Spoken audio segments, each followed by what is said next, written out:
Hey Austin, just making sure my mic works. Testing, testing. This is Lie, the panda from the big kids. Testing, testing audio, testing mic, testing quality, testing everything! Ah, ah, come on, someone tell me, does it work? I think it does. Okay, hold on.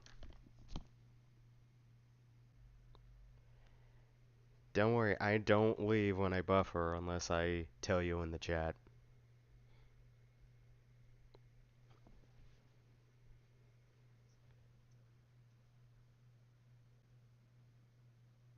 Okay.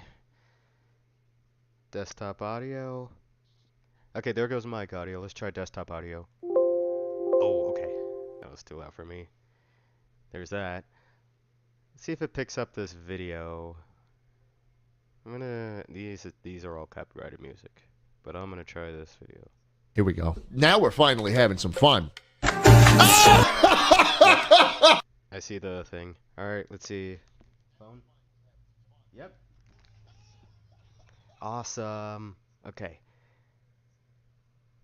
Everything seems to be going to plan now. Alright, so we're here to work on the rest of the big kids.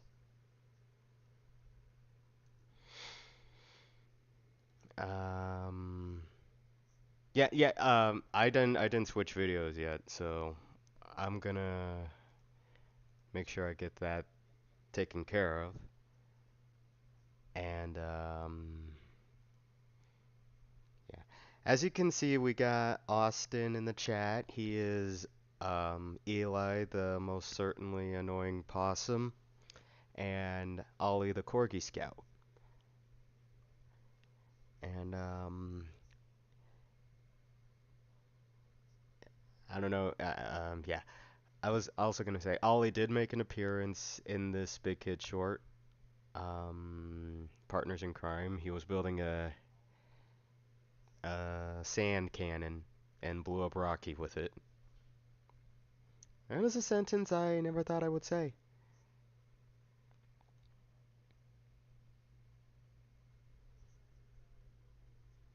Yep. Alright, sounds like I can hear myself off of my phone because I have the stream on my phone to see if anything went wrong or if I'm buffering. I think it'll help if I close out Discord and some unwanted apps or programs on my phone. And I think it helps just to show you guys what I'm working on. There you go.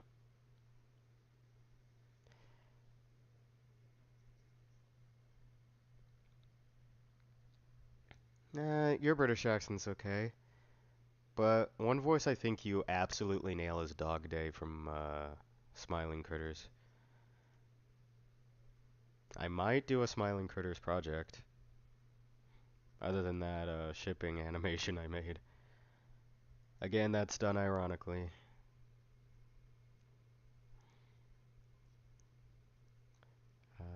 Who do I need? I need Billy's normal colors, and I need Rocky's normal colors. Rocky, normal.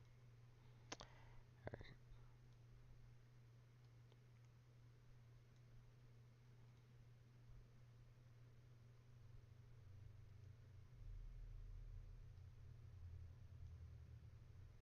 Of Chicago Reacts. I'm Kit, local resident from the south side of Chicago, joined here today with the wonderful Kira. Again, be sure to like, a comment, share. Yeah, I had a Smiling Critters animation in mind. The first video it was a choose your own adventure. I don't think I'll animate it, it'll just be just like a series of pictures. Choose a username 984, and this video is called Weird Laws. I think after Partners in Crime, I'll just do that, and then resort to comics. Because I felt like Against Each Other was too big for me, project-wise. The strangest rules, regulations, and ordinances from around the globe. Our first oh, that's still loud. Kingdom. In 1986, Parliament passed what is known as the Salmon Act, which, among other things, made it illegal to handle salmon in suspicious circumstances. Okay, I can agree with that. There we go. And it would really help if you guys, I did make a community post that I'm streaming.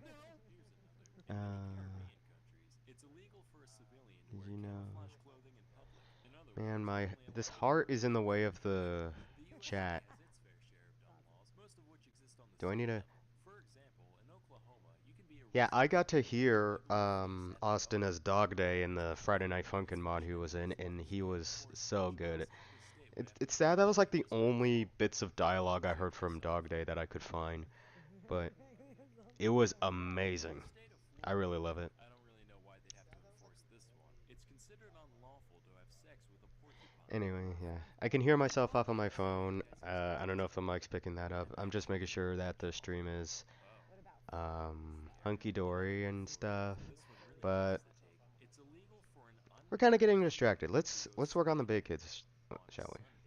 This is how I imagine that law coming into being, right? We need to ban skydiving.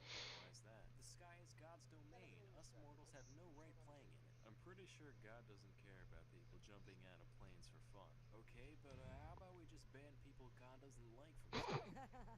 Like unwed women. That is the most ridiculous thing I have ever heard. What if it's also the Lord's Day? Okay, that's fair. This next one comes from Russia, where homophobia is fairly commonplace. As one can imagine, gay marriage is a big no-no over there. But in 2013, Vladimir Putin took things a step further and made it illegal to even tell children that Okay. gay people exist. Wow. Bolshevik привет, бабушка. Балаклава Soviet All right, so Rocky's right there.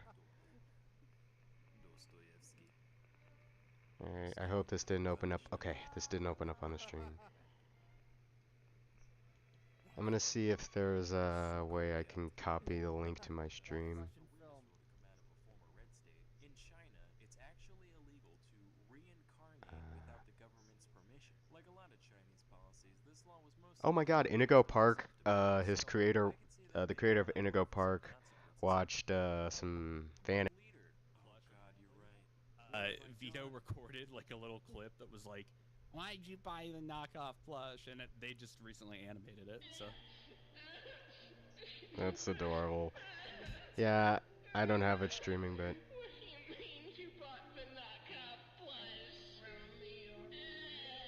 Man, I wish you could have seen my animation I made for him, because so good. I don't see it. Well, oh well.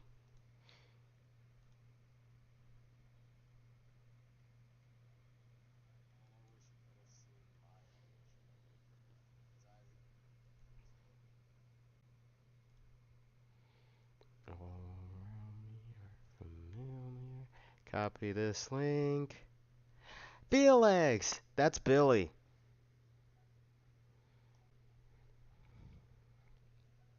I'm gonna post live stream links. Advertisement. Okay.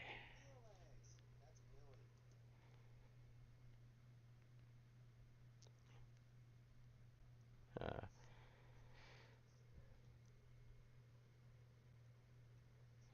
okay. I'm doing fine. I'm just animating your character.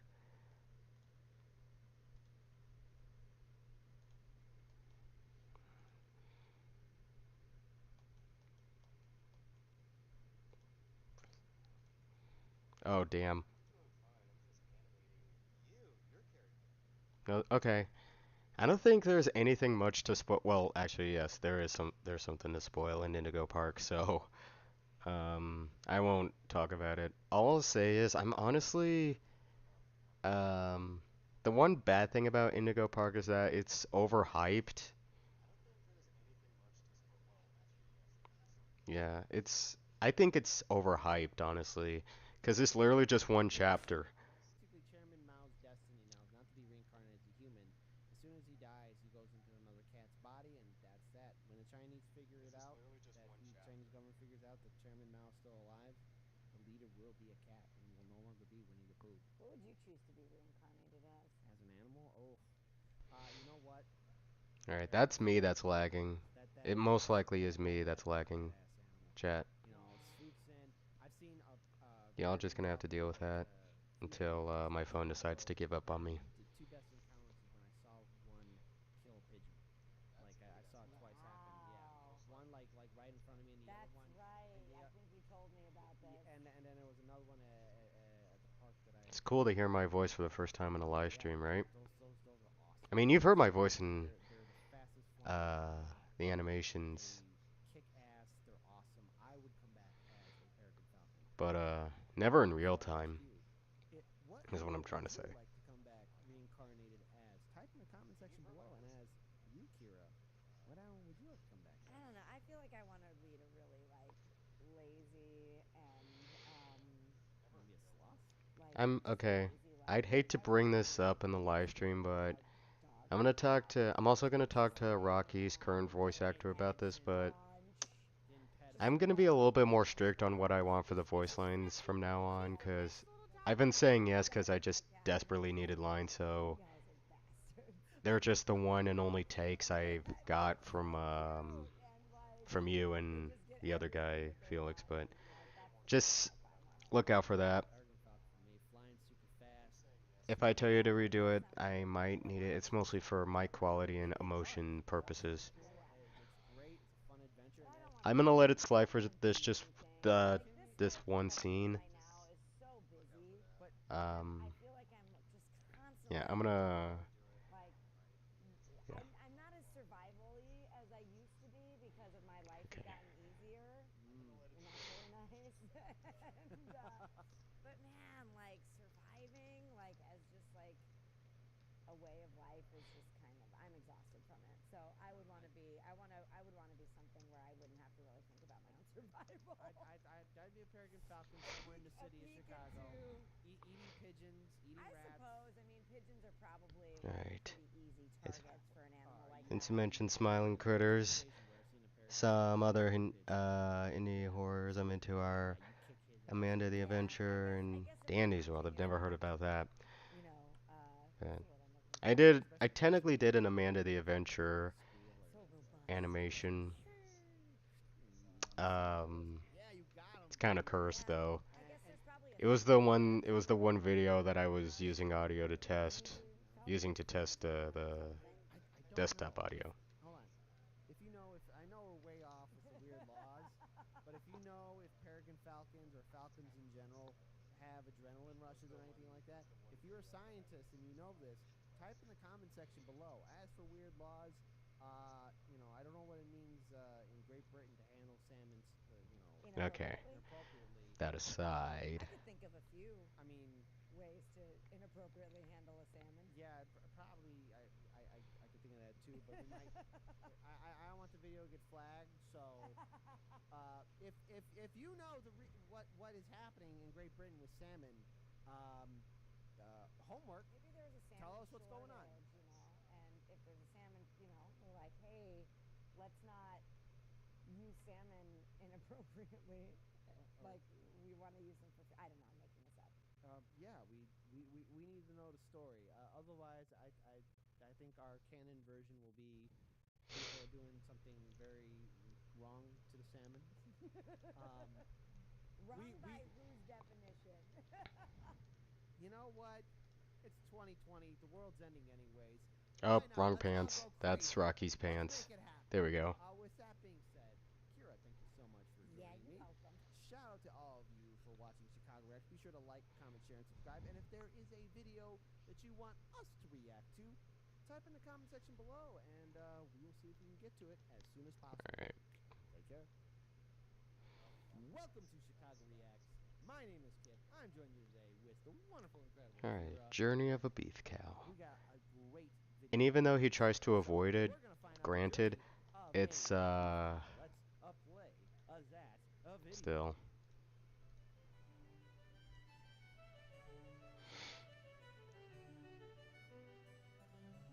Hey kids, do you ever feel like life has passed you by? Does the daily grind leave you feeling trapped in your own life like an animal in a cage? Well, that doesn't mean you can't enjoy some fun facts about livestock while you're at it. Today, I'll be giving you a tour of the life, death, and processing of the American beef. Disclaimer, This is not a good-looking Billy. no two farms are alike. Some are nicer, some are worse. I'm not a shill. Please don't get mad at me. Now, in the beginning, there was nothing. And then God said, "Let But there I'll be make it work. light."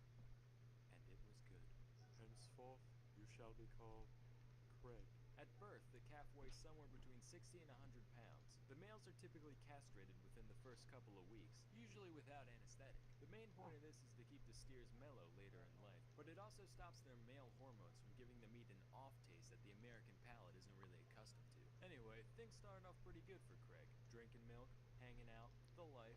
After a while, he figures out you can eat the floor. That's cool. Then, after about 10 months, he gets loaded into the cattle cars. If you're Alright, interested now in it's time for buffalo, you Rocky. know I that think I'll it's just animate a camera on this. miles away. Here the cattle are packed together like sardines, if sardines were 500-pound terrestrial mammals. The menu consists of random roughage and energy-dense feed like corn so they can pack on the pounds more quickly. Overall, this environment puts a good deal of stress on the beast, which can end up taking a toll on his health. But it's nothing a little visit from the antibiotics fairy I cat. just heard that off the stream. I'm so sorry. Taken to the packing plant. This is where I'm the still magic getting over happens. my By sickness. magic, we mean mechanically automated goring into commodities. This is where things get messy, so try to forget that we gave this random animal a name a minute ago. In order to keep things as humane as possible, a worker will first use this device, referred to as a stunner. Here's a demonstration. This renders the beast instantly unconscious, or worse, but potato-potato at this point. Its ankle is then attached to a conveyor rail, which will gently guide the animal along the rest of its journey. First, the cow gets to talk to this man. He's called the sticker. Can you guess what he does? If you said that he gouges out throats for a living, you'd be correct. Over the course of about a minute, the flow goes from torrential downpour to incontinent poodle, by which point our beloved bovine can continue on his way. At the next station, the cow is subjected to high-voltage electrical stimulation. Hopefully the nervous system is all out of steam by this point, but if not, the boys on the killing floor will have a great story to tell their wives. Haha, just kidding. The FDA estimates that 93% of meat worker marriages are in shambles. Who knew that 11 hours of pure slaughter every day would desensitize a man? Anyway, electrical stimulation basically works to speed up the onset of rigor mortis. Getting this process out of the way means the meat won't toughen up once it reaches the freezer. Next, the carcass undergoes a thorough power washing. Like the noble mortician. Felix, you voice a dog, you can't meow, but you also voice a tiger, so who am I to judge? Manure runs to the core, so the cow must be disemboweled to prevent contamination later on. And we might as well get rid of all these other gross bits while we're at it. Then the feds stick their nose in things to make sure everything is as it should be. Yup, it's a cow. Finally, we send it down the line, evacuate the spine, bifurcate the hind, reticulate the spline, and power wash it again just for good measure. This whole process, from bashing to slashing to splashing, takes a mere 15 minutes to complete. That means it takes the same amount of time to process 3 half-ton mammals and 1 scheduled license renewal. Try puzzling that one out. Hanging out in the cooler for a couple days, the beef is broken down into its many cuts: chuck, loin, sirloin, what have you. Yeah, okay. Alright. It depends on the situation. I might do an animation, just one quick animation of the Desperate for Business cast. And chat, in case you don't know, Desperate for Business is a carnival-based series that I had thanks to Welcome Home and Digital Circus. I just been really enjoying circus content. Anyway, that's all for today. Until next I used to time, watch I'm JoJo Samuel. Circus as a kid. Thank you for watching. So, Yeah. all right. All right. Yeah, I don't think that vegetarians and vegans are gonna like us much here, Kit. well, I'm trying to do for a steak. My jowls were watering when I saw those cartoon slabs of meat. I mean, I don't know. I mean, is there? Look, hey, look, we're not, Is there hey, something never wrong with never me? once did me and Kira say that we are heroes of the story. No. Okay? No. I love a hot dog. I love Hot the spare dog. bits. Should Rocky be on the left Okay. of Billy or on the right of Billy now that I think about that? I mean, I'm just... Ribeye, T-bone, sirloin, I mean, really? I mean, when it and the rest. Whatever was the rest. I could go for some like nicer treatment of animals. Some farms are different. He was very Okay. Some farms are good. I went to a circus once in my life. I've never been to a circus. Well, I've never been to a circus either. I feel like they'd be cool, honestly. That would probably be the reason that would drive me to that point. It certainly isn't being grossed out by flesh. I mean, look. You know, Yeah. humans. Let's just do DEISLAND.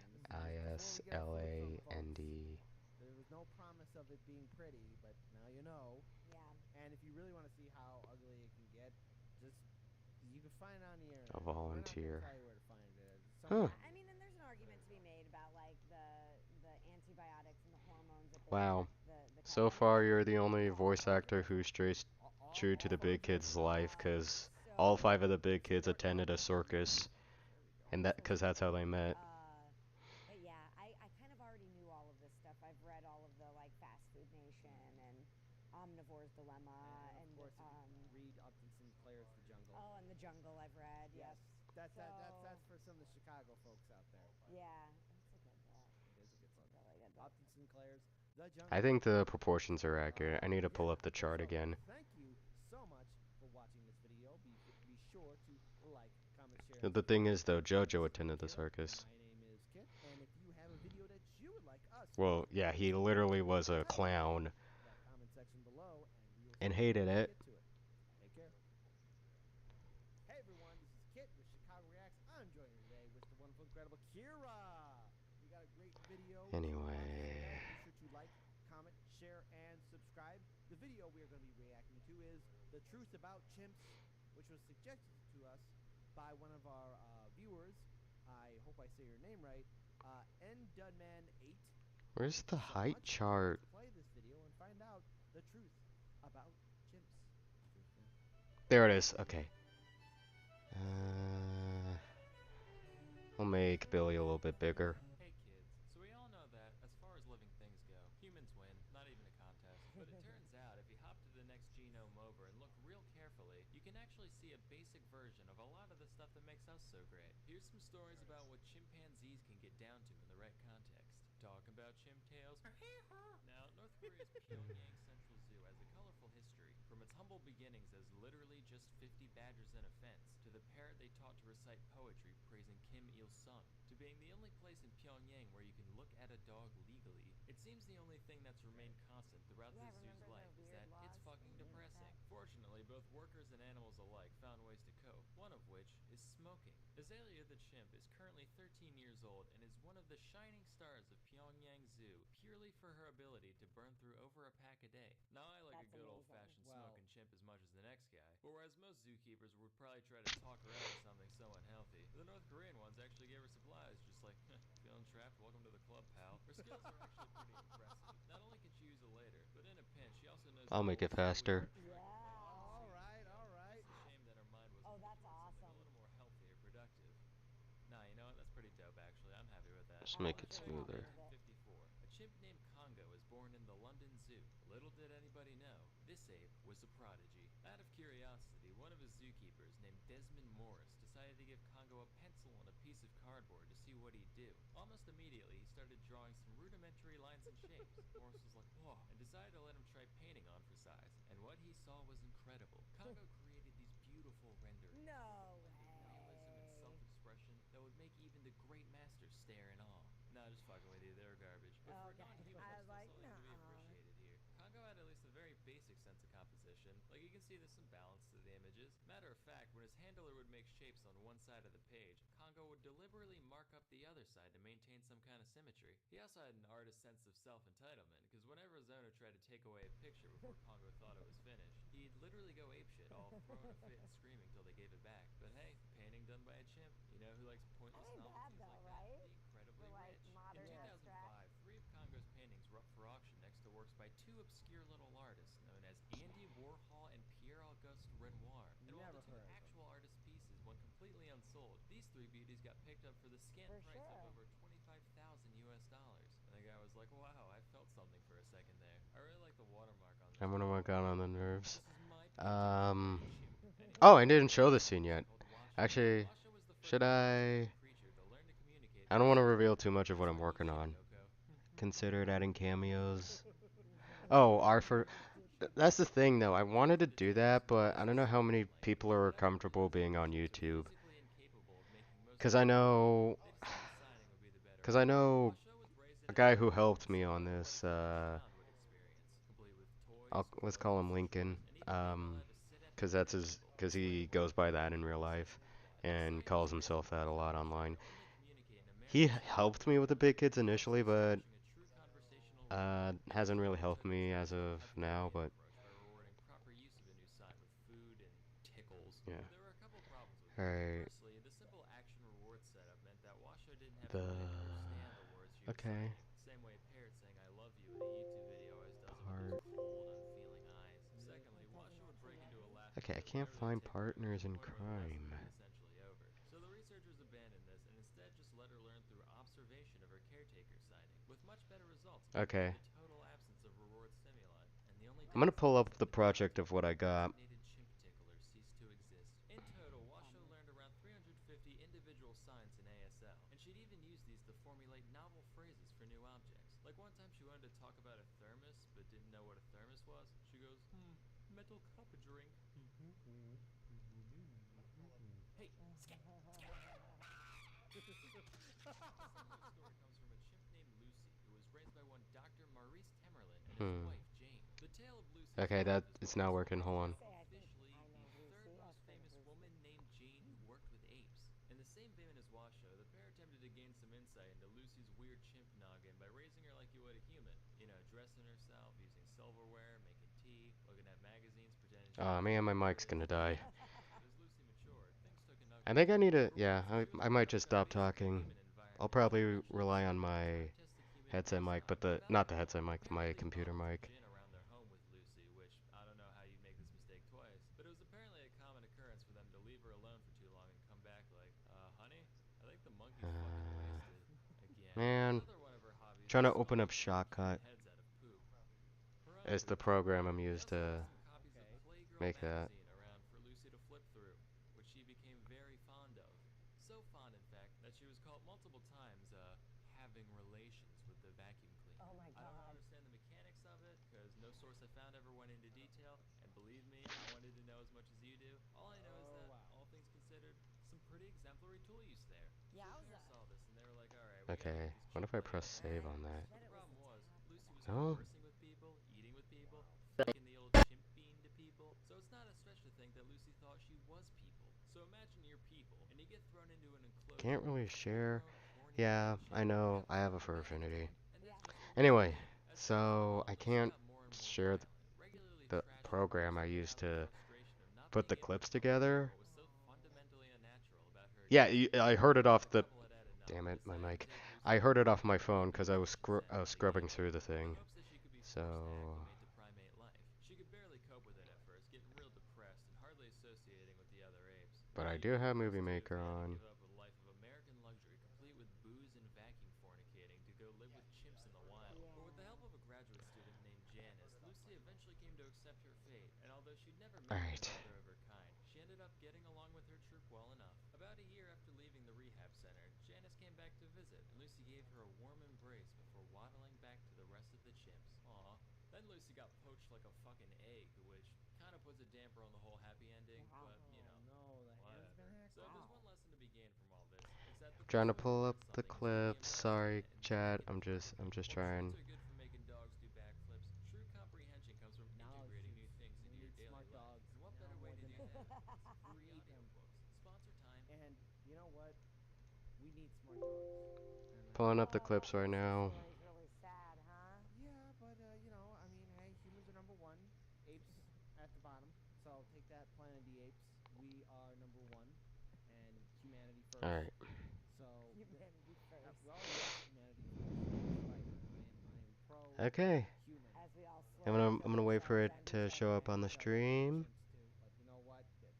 That's what we do, and we're professionals at it. It's what makes us number one. That's Truly. right. Number one, and Waiting for it still. There it we is. don't have a Alright. Planet B. We're done, Kira. No Planet B. Yeah, no, this is something that I've. Don't you dare, Rocky!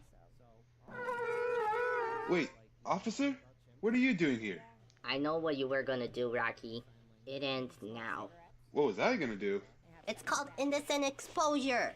This is also my favorite place to get donuts. Expect some cops to be here too. Oh, the mooning? I would never do that. Oh, sure.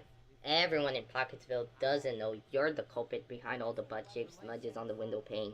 Hey, I ain't only pachyderm here in Pocketsville. Besides, don't judge my habits before you try them. Rocky, why on earth would I want to try anything like this? Sometimes it's fun doing bad stuff. Prove it. Sometimes it's fun to TP the house of people you hate. Enlighten me, Rocky. Why are we vandalizing this house in particular? They're making their house reek, so we pelt them with good old TP to get the message. What is that smell?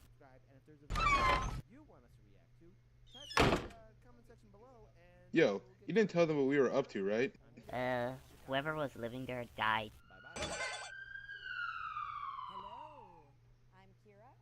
Rocky? We're not dressed appropriately. We ain't swimming. We're going to destroy some castles. Why though? People put in so much effort. If it makes you feel better, we'll do it to some dudes our age so you don't have to worry about making a little kid cry. Yo, what kind of castle you making? Oh, that's not a castle. There's Rather the a Austin. replica of a cannon. Pretty nice. Be ashamed if somebody kicked it down. Oi! I forgot to mention that this cannon was only used for assistance. You know, to help me out with construction and all. That's pretty dope, actually.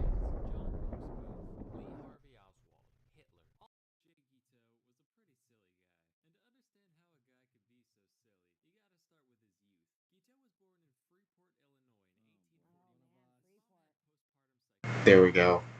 And using mic from the laptop.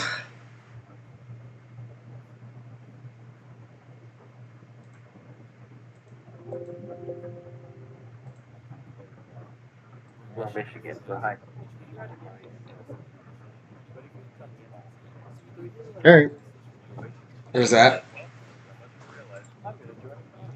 Okay, so now you guys see, thanks Austin. So now you guys see the first clip. Anyway, I'm gonna keep that open, cause I need to import these scenes in. Whereby everyone would try to live their life peacefully forward against where the parents would have to submit an application to be judged by the committee on moral and spiritual fortitude if they were allowed to change small. Kind of a weird habit of trying to 100% empty the whole Christianity thing, but whatever. But wait a second, how can you have selective breeding at the same time as extremely awesome? Aha, see, that's where male content comes in. Under this rule, a pair can go at it for as long as they want it, with the caveat that the dude's not allowed to know. Okay, chat, hold on a sec. Paradoxically, since such rule existed for the women, in fact, not only did the common believe in female orgasm, they actually prioritized. We might be getting a storm where I live. I really don't want that. Wow. Anyway, there wouldn't be any chance of these guys so anyway, young children and there were countless slaves that massive yet practically thinking that he's going to get a piece of the communal action. Except the criticism towards him wasn't just a formality like it was for others. Everyone there genuinely fucking hated him on account of the fact that he was a raped and neurotic narcissist. He never caught a single piece of this allegedly free love, and after a while, they all started calling him Charles Get Out. Oh, that's sad. He finally got the hint. He tried starting a newspaper themed around the Oneida religion called the Daily Theocrat, except nobody cared, so that failed. He went back to Oneida and tried Hey Panda. He voices the mayor of Pocketsville. If he ever has an animation of him. Finally it said, well, when your devotion to God has failed you, you won't have much left. Okay. He gained admission to Illinois law. Subsequently joined a law firm in Chicago. He gave the points that the court admitted when he came to phone. Of course, he never really got to be a lawyer. He only argued his one act of court. His time was spent doing bill collection for random clients. His job gave him insight into Oops. No. which allowed him to turn into quite the con man and got these bills whenever and wherever. Okay. Even on the job, he frequently charged building after the fact, upwards of 75%. And sometimes you just keep it all. You just go to the client. After all, what are they going to do? Send another bill collector? He told his website that here he gets along, start getting into politics. Specifically, he wrote and delivered a speech in favor of 4 and 3 that he was 72 Democratic presidential candidate. And somehow got it in his head that if he really wants, this campaign would be so greatly indebted that they fulfill his desire to be the minister of police. Yeah, it's still part of Partners in Crime.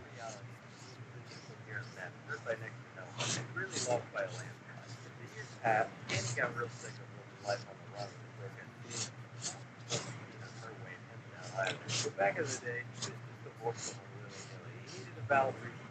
So Charles concocted the worst scheme of banking a prostitute and having her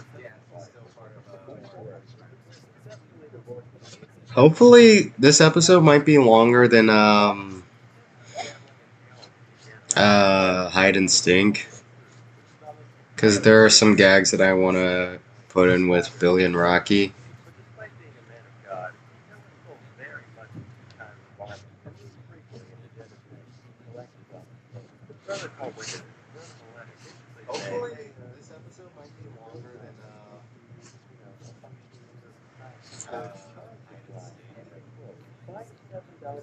when will it come out? I don't know. I don't have a schedule. That's how I operate. I just upload whenever I want. Stop beating around the bush. Nothing can work there.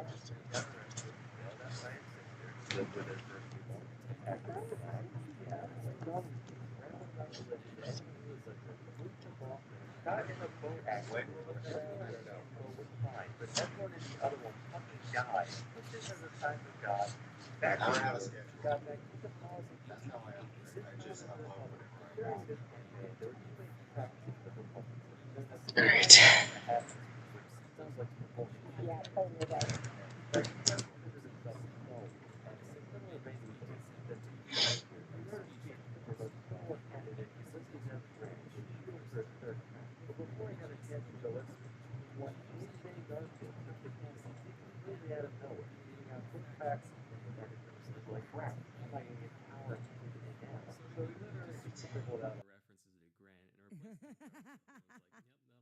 He read this speech all of twice, along with handing out copies to the Republican National Committee. In reality, this really didn't accomplish much, but when Garfield managed to win the election... Is there like some kind...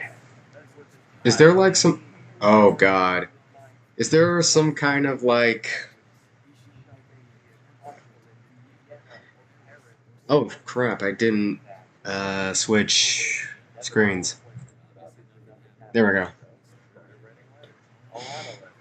Yeah, so what I was gonna ask was, can you hear just audio getting messed up like the video I'm playing in the background?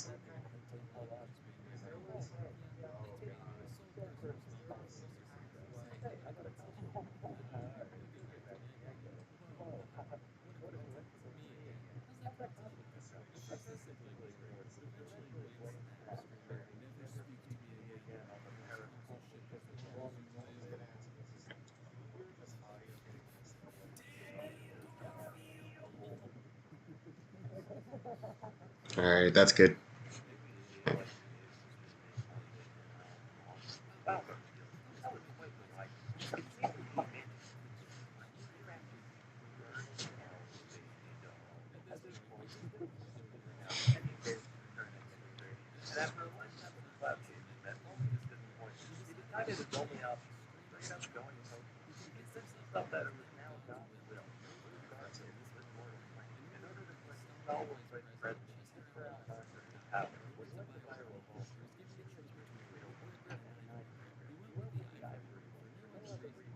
I think Austin didn't want you talking about my fur affinity because I keep it separate from...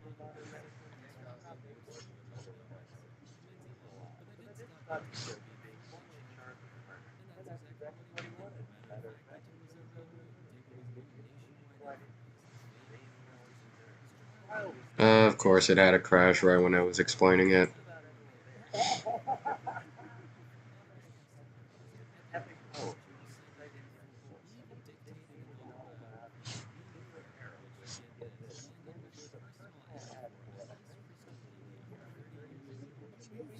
Horn dog.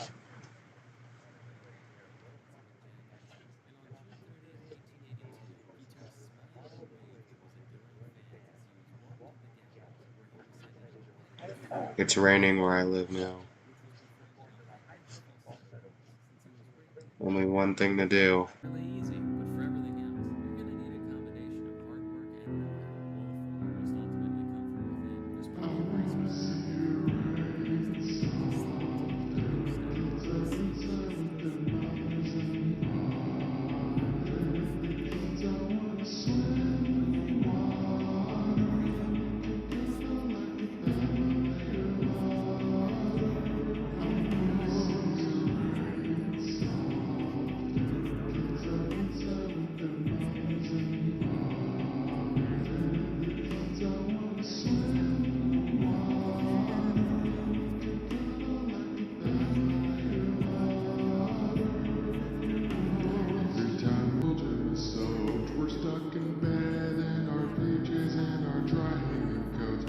kids we used to jump around and hop in all the puddles, but now we're bundled up indoors, warm enough with some cuddles.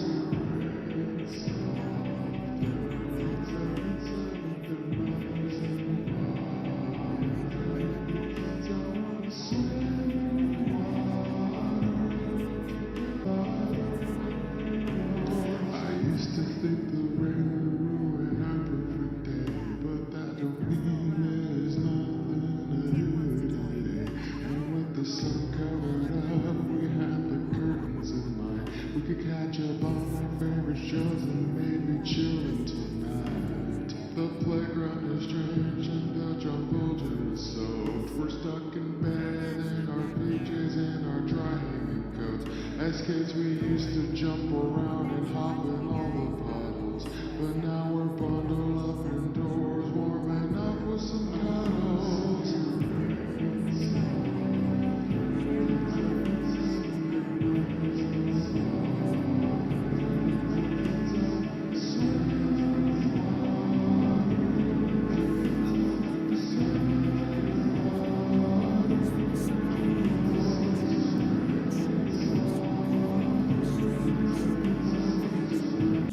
There's that and the Abraham link, and so I wonder if will be that. If you're kind enough, be sure to check out our Patreon at the top of the description. I'll leave a link. Help support us here at Hyde Train, and yeah, we're trying to grow as much as we can on that, so we can bring these out to you even. Massive notoriety by killing one of history's famous leaders. But there are two Americans in Freeport, Illinois in 1841. His mom had postpartum psychosis and died when he was 7, alongside 3 of his 5 siblings. His dad, meanwhile, was mega religious and made a big point out of instilling those values in his son, often physically. This influence molded Charles into a boy who sought nothing short of total approval from others, and who would react very harshly to any criticism levied upon him. As a teen, he moved to Ann Arbor, Michigan for high school, trying to get into the University of Michigan, but he goofed on the entrance exam. So he did what anyone in his situation would do and said, well, so much for real life, I'm going to join a commune. Specifically, he became part of the Oneida community. In some aspects, his place was pretty well in the middle of the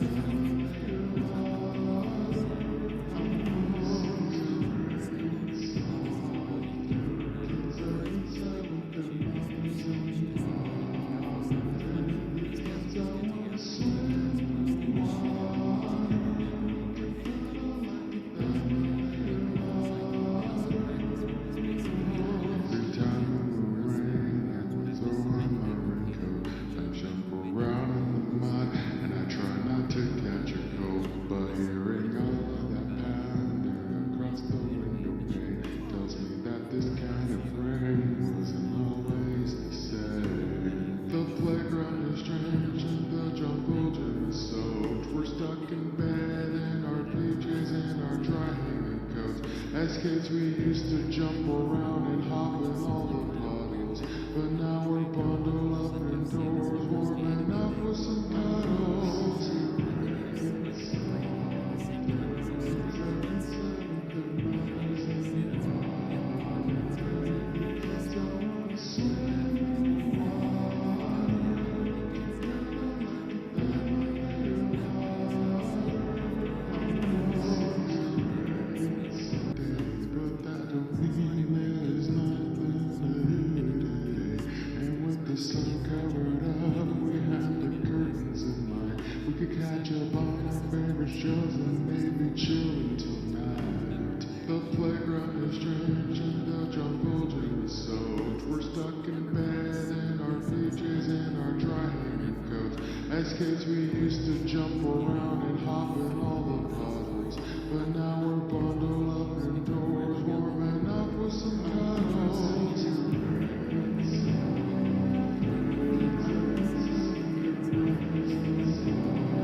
75%. And sometimes he'd just keep it all and completely ghost his clients. After all, what are they gonna do? Send another bill collector? Well, it turns out they did, so Guiteau and his wife fled to New York. Here he ditched law and started getting into politics. Specifically, he wrote and delivered a speech in favor of Horace Greeley, the 1872 Democratic presidential candidate. And he somehow got it in his head that if Greeley won, his campaign would be so greatly indebted to him that they'd fulfill his desires to be the Minister of Chile, as though a total rando like him could just, name a job and it would be his. In reality, the speech was an incoherent mess heard by next to no one, and Greeley lost by a landslide. As the years passed, Annie got real sick of living life on the run with a broke-ass bitch, and Charles was none too keen on her weighing him down either. But back in the day, almost entirely, I quote, "Find $7 enclosed, stick it up your bunghole and wipe your nose on it, and that will remind you of the estimation in which you are held by Charles J. Guiteau. God damn." And to his own brother, the madman. Soon after, he got arrested, bailed out by his sister, lived with her for a few months, attacked her with an axe,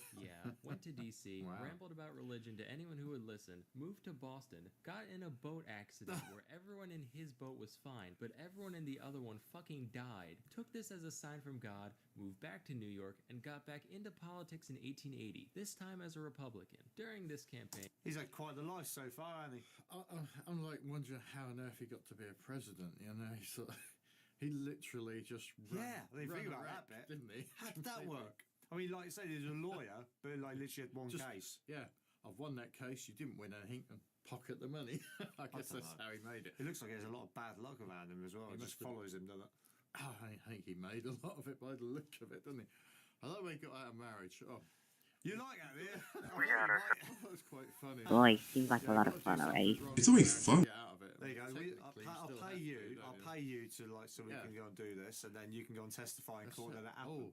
Oh yes, you've done something wrong. Oh, we can't keep you in marriage anymore. I don't know. He looks like quite father. He's probably not fun. But then his sister takes him in, bails him out, and then he attacks her with an axe a couple of months later. He sounds like a real nice chap, doesn't he? Well, nobody likes him, do they? He sort of kicked out of everywhere he's been. His brother didn't really like him, and he didn't like his brother. His sister he's attacked. He's moved around the country and stole off everybody. See, I don't know the presidents, so I don't actually know if he became president. Maybe that's why no one talks about him. But it says the presidential assassination, so I'm guessing during this very soon we're gonna see him become president. Amazingly, yeah. Well, that's gonna be intriguing.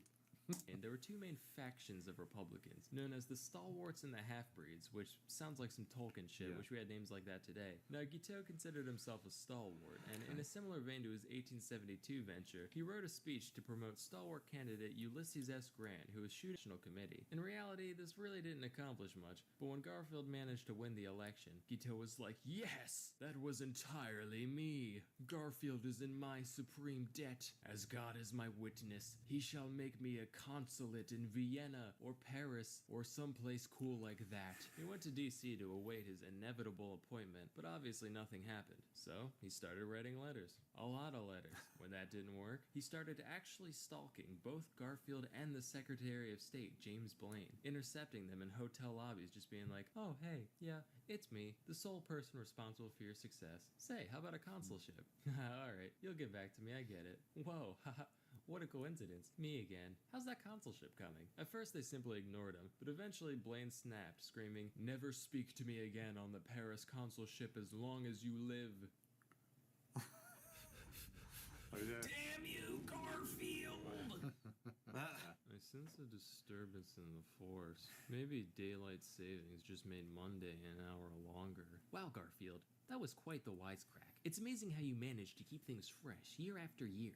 Burn in hell, beige dog. At this point, Guiteau completely renounced any faith in the current administration, and after a lifetime of clout chasing met only with disappointment, he decided his only option was straight up going postal. He convinced himself that it was now God's will to remove Garfield from this mortal plane in order to put his stalwart vice president, Chester Alan Arthur, into power. When he went to buy a revolver, he was given a choice between a woodwork and an ivory. He went with the ivory one for no other reason than he thought it would look cooler in a museum, and on July July 2nd, 1881, he ambushed Garfield at the Baltimore and Potomac Railroad Station, shooting him twice in the back and mortally wounding him, all because he wouldn't give him a job. Garfield managed to hang on for 11 weeks before finally dying, which sounds like hell. Today's modern physicians actually believe that Garfield could have easily survived the incident if it weren't for doctors digging through him with unsanitized tools. Hey, modern medicine, thanks for not being worse than literally no medicine. It means a lot. But that didn't stop Guiteau from being formally charged with murder. And that's exactly what he wanted. Matter of fact, Guiteau was over the moon, taking his new nationwide infamy as the fame he always deserved. His trial was just bananas, with Guiteau hurling obscenities at just about everyone there, including his own defense team,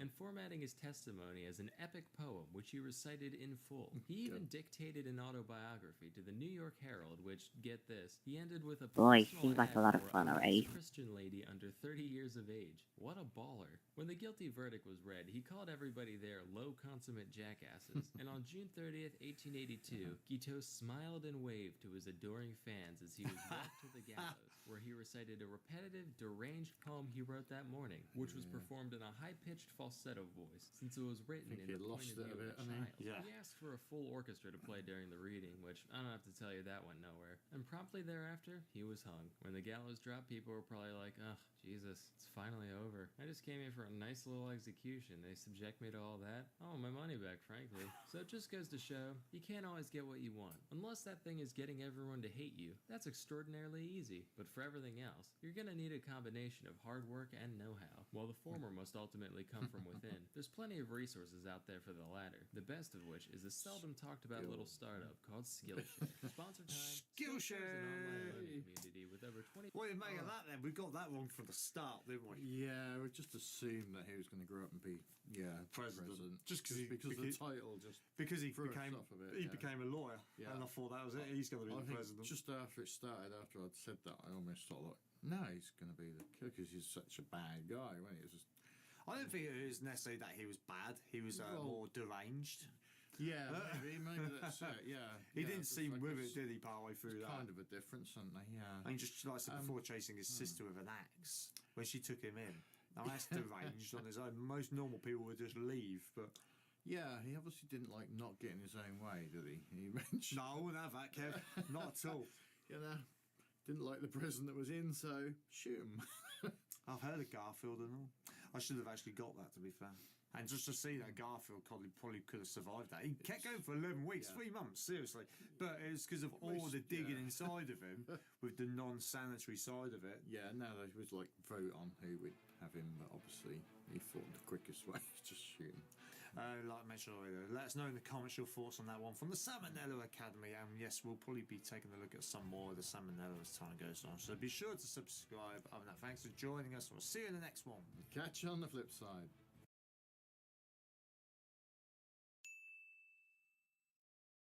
What up, Ho Biscuits? It's your girl Skitten, back at it again. I have a story for you. So you know how I just went to the bathroom, right? And okay, I know this is starting out with TMI, guys. I'm so sorry. Okay, so you know how I just went to the bathroom, right? And so I go to the bathroom, whatever. I go to wash my hands, and we have 2 things by our sink. Yes, we do. And you know how I have a cut on my hand? Yeah. Well, 2 cuts, technically. So I go to wash my hands and I squirt the stuff out and I'm like lathering it and it's not lathering. And then my hand starts burning. Yeah.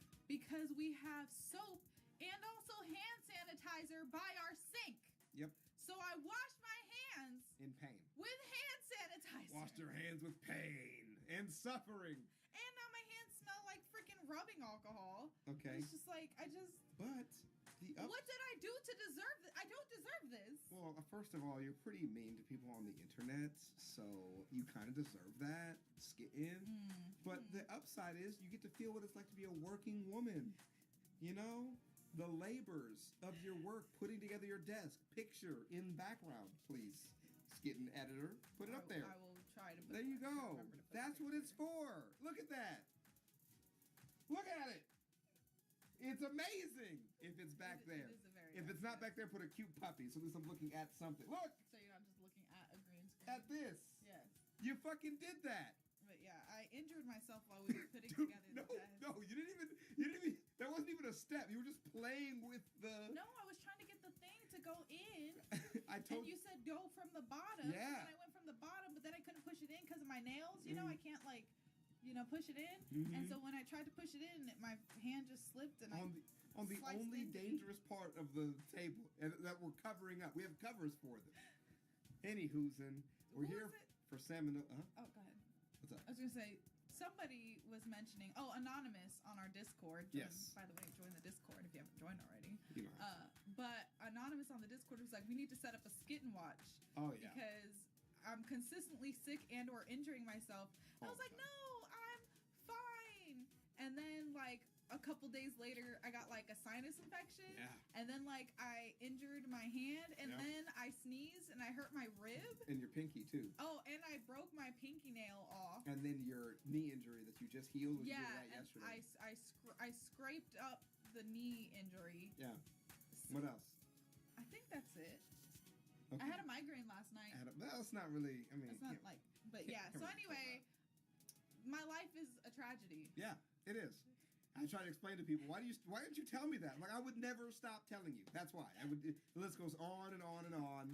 And she's generally like a 6 out of 10. So I don't. Does that hurt? Ow! That Okay. actually did hurt. There you go. So that's what it's like. I am generally a content person, so. Right. You also sleep in funny positions and hurt yourself constantly. So you should see her at the gym. She's a real gym. And then I'll be like, hey, you're doing that wrong. Don't. You'll hurt yourself. And she'll be upset that I'm telling her what to do, then injure herself. So. Anti-Whoozins. Yeah. Hope you guys are doing well. Hope you guys are staying safe and sanitized. Mhm. We are here to watch some salmonella. I thought you were going to say something after that, and you didn't say anything. So that's just this really awkward silence. I was like, that was a weird period. Why'd you put a period there? Because I thought you were going to say Salmonella Academy. Have you ever wanted to just kill the president? Or we're here to watch stories of people who did. All people who gained massive notoriety by killing one of history's famous leaders. But You put Hitler on the list. there are two Americans who committed an equally heinous crime as these three, yet their stories are seldom remembered, mostly because nobody really cares about the presidents they killed. Originally, I was going to talk about both of them, but the video ended up being way too long. He made a big point out of instilling those values in his son, often physically. This influence molded Charles into a boy who sought nothing short of total approval from others, and who would react very harshly to any criticism levied upon him. As a teen, he moved to Ann Arbor, Michigan for high school. He tried to get into the University of Michigan, Boy, but he seems like a lot of fun already. It's only fun when you ain't around. situation would do and said, well, so much for real life. I'm gonna join a commune. Okay. Dude, Sam is such a brutal man, bro. This guy's a savage, dog. Specifically, he became part of the Oneida community in New York. In some heard of them. aspects, this place was a pretty run-of-the-mill religious fellowship. From each according to their ability, to each according to their need, yada yada. But there were a couple of things that made it special. First off, they followed a doctrine known as Christian perfectionism, whereby everyone would strive to live their lives completely free of sin and reach a divine level of perfection while still on earth. Now, this isn't really unique to Oneida. Why was burgers on that list? Indulgence. Yeah. Not supposed to be eating stuff that's like super fatty and shit like that. But burgers are so good. Dude, puritanism? You're telling me that something that tastes so heavenly is not of God? Dude, purists would be like, that's the devil talking. The God wants you to eat greens with no seasoning. And it's not cooked, just hard, crunchy green. That's a God's meal. That's terrible. And milk. And milk. Because they believed in milk. But whereas most people would achieve this through staunch discipline and careful self-reflection, these guys would just get together and take turns roasting the shit out of each and every member over any minute flaw they could possibly have. Real great for the psyche. They also practiced what was basically an early form of eugenics, where aspiring parents would have to submit an application and be judged by the committee on their moral and spiritual fortitude. If they were allowed to mate, children would be separated from the mom about a year after birth and raised communally in the children's wing. After all, wouldn't want any of those hopelessly flawed toddlers to think they're deserving of any affection whatsoever. Oneida also believed in what they called free love, which meant that anyone could bang anyone at any time, as long as they kept it hetero, and exclusive relationships of any kind were actually frowned upon, which seems like kind of a weird habit for people trying to 100% FC this whole Christianity thing, but whatever. But wait, you're saying, how can you have selective breeding at the same time as extremely unselective breeding? Aha! See, that's where male continence comes in. Under this There you rule, go. a pair could go at it for as long as they wanted, with the caveat that the dude's not allowed to nut, pull out, or otherwise. That way, it's not a sin. After all, as the Bible says, if the dick don't spit, you must acquit. That's it. We found our thumbnail moment. I don't know if you can put that on. Paradoxically, no such rule existed for the women. In fact, not only did the commune believe in female orgasms, they actually prioritized them, which is like unheard of in the 19th century. They'd even have the middle-aged women of the society train the teen boys in the art of holding in the old pelvic sneeze. That way, there wouldn't be any chance of... What? What's wrong? What's the problem here? You look so distressed, but the little fucking ears look so cute on your head. What the fuck? It's hilarious. How do you... Mm-hmm. I just... Yeah, sure. So, like, salmonella's brain, right? Like, how does that shit work? Like... Because I could think of a lot of different terms for coming, Yeah. right? But pelvic sneeze Pelvic sneeze is is a good not one of them. That's a good one. So disgusting. That's it. That's gross. You're not gonna do your interpretation No, of pelvic sneeze? no. No.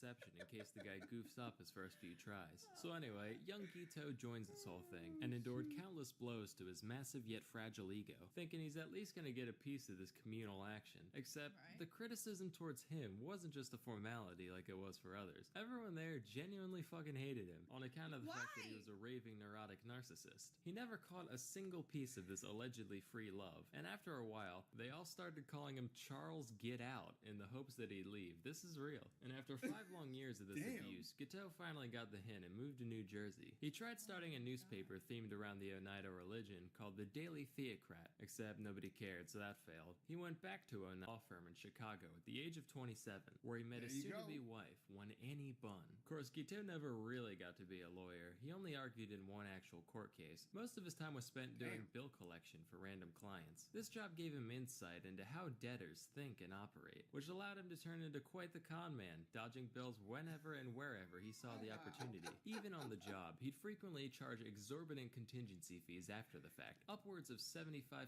And sometimes he'd just keep it all and completely ghost his clients. After all, what are they gonna do? Send another bill collector? Well, it turns out they did, so Guiteau and his wife fled to New York. Here he ditched law and started getting into politics. Specifically, he wrote and delivered a speech in favor of Horace Greeley, the 1872 Democratic presidential candidate. And he somehow got it in his head that if Greeley won, his campaign would be so greatly indebted to him that they'd fulfill his desires to be the Minister of Chile, as though a total rando like him could just, name a job and it would be his. In reality, the speech was an incoherent mess heard by next to no one, and Greeley lost by a landslide. As the years passed, Annie got real sick of living life on the run with a broke-ass bitch, and Charles was none too keen on her weighing him down either. But back in the day, you couldn't just divorce someone willy-nilly. You needed a valid reason for it. So Charles concocted the brilliant scheme of banging a prostitute and then having her testify in court. The plan worked, with the pair successfully divorcing in 1874, and the only downside was syphilis. Whoops. Guiteau started dabbling in theology again around this time. He published a book called The Truth, which was almost entirely plagiarized directly from John Noyes, the founder of the Oneida community. But despite being a man of God, Guiteau was still very much a two-time varmint, and moved frequently in the dead of night to keep collectors off his tail. His brother caught wind of this and wrote him a letter basically saying, hey,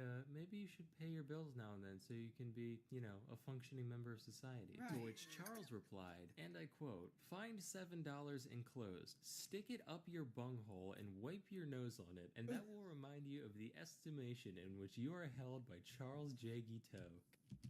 Oh, yeah! That's what I'm talking about!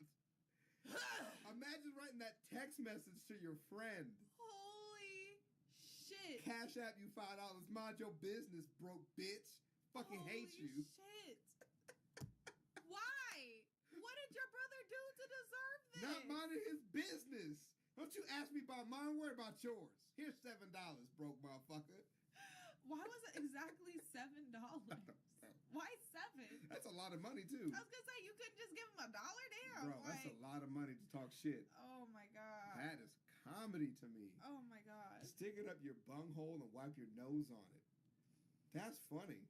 That is God funny. damn, and to his own brother, the madman. Soon after he got arrested, bailed out by his sister, lived with her for a few months, attacked her with an axe, went to DC, rambled about religion to anyone who would listen, moved to Boston, got in a boat accident where everyone in his boat was fine, but everyone in the other one fucking died, took this as a sign from God, moved back to New York, and got back into politics in 1880, this time as a Republican. During this campaign, there were two main factions of Republicans, known as the Stalwarts and the Half-Breeds, which sounds like some Tolkien shit. Wish we had names like that today. Now, Guiteau considered himself a stalwart, and in a similar vein to his 1872 venture, he wrote a speech to promote stalwart candidate Ulysses S. Grant, who was shooting for his third term. But before he got a chance to deliver the speech, one James A. Garfield took the candidacy completely out of nowhere, beating out both factions single-handedly. It was like, rats, how am I gonna get power handed to me now? So he literally just scribbled out all the references to Grant and replaced them with Garfield and was like, yep, that'll do it. He read this speech all of twice, along with handing out copies to the Republican National Committee. In reality, this really didn't accomplish much, but when Garfield managed to win the election, Guiteau was like, yes, that was entirely me. Garfield is in my supreme debt as This is so funny. Yeah. It reminds me of that meme where it's like, I made this. You made this? You know what I'm thinking of?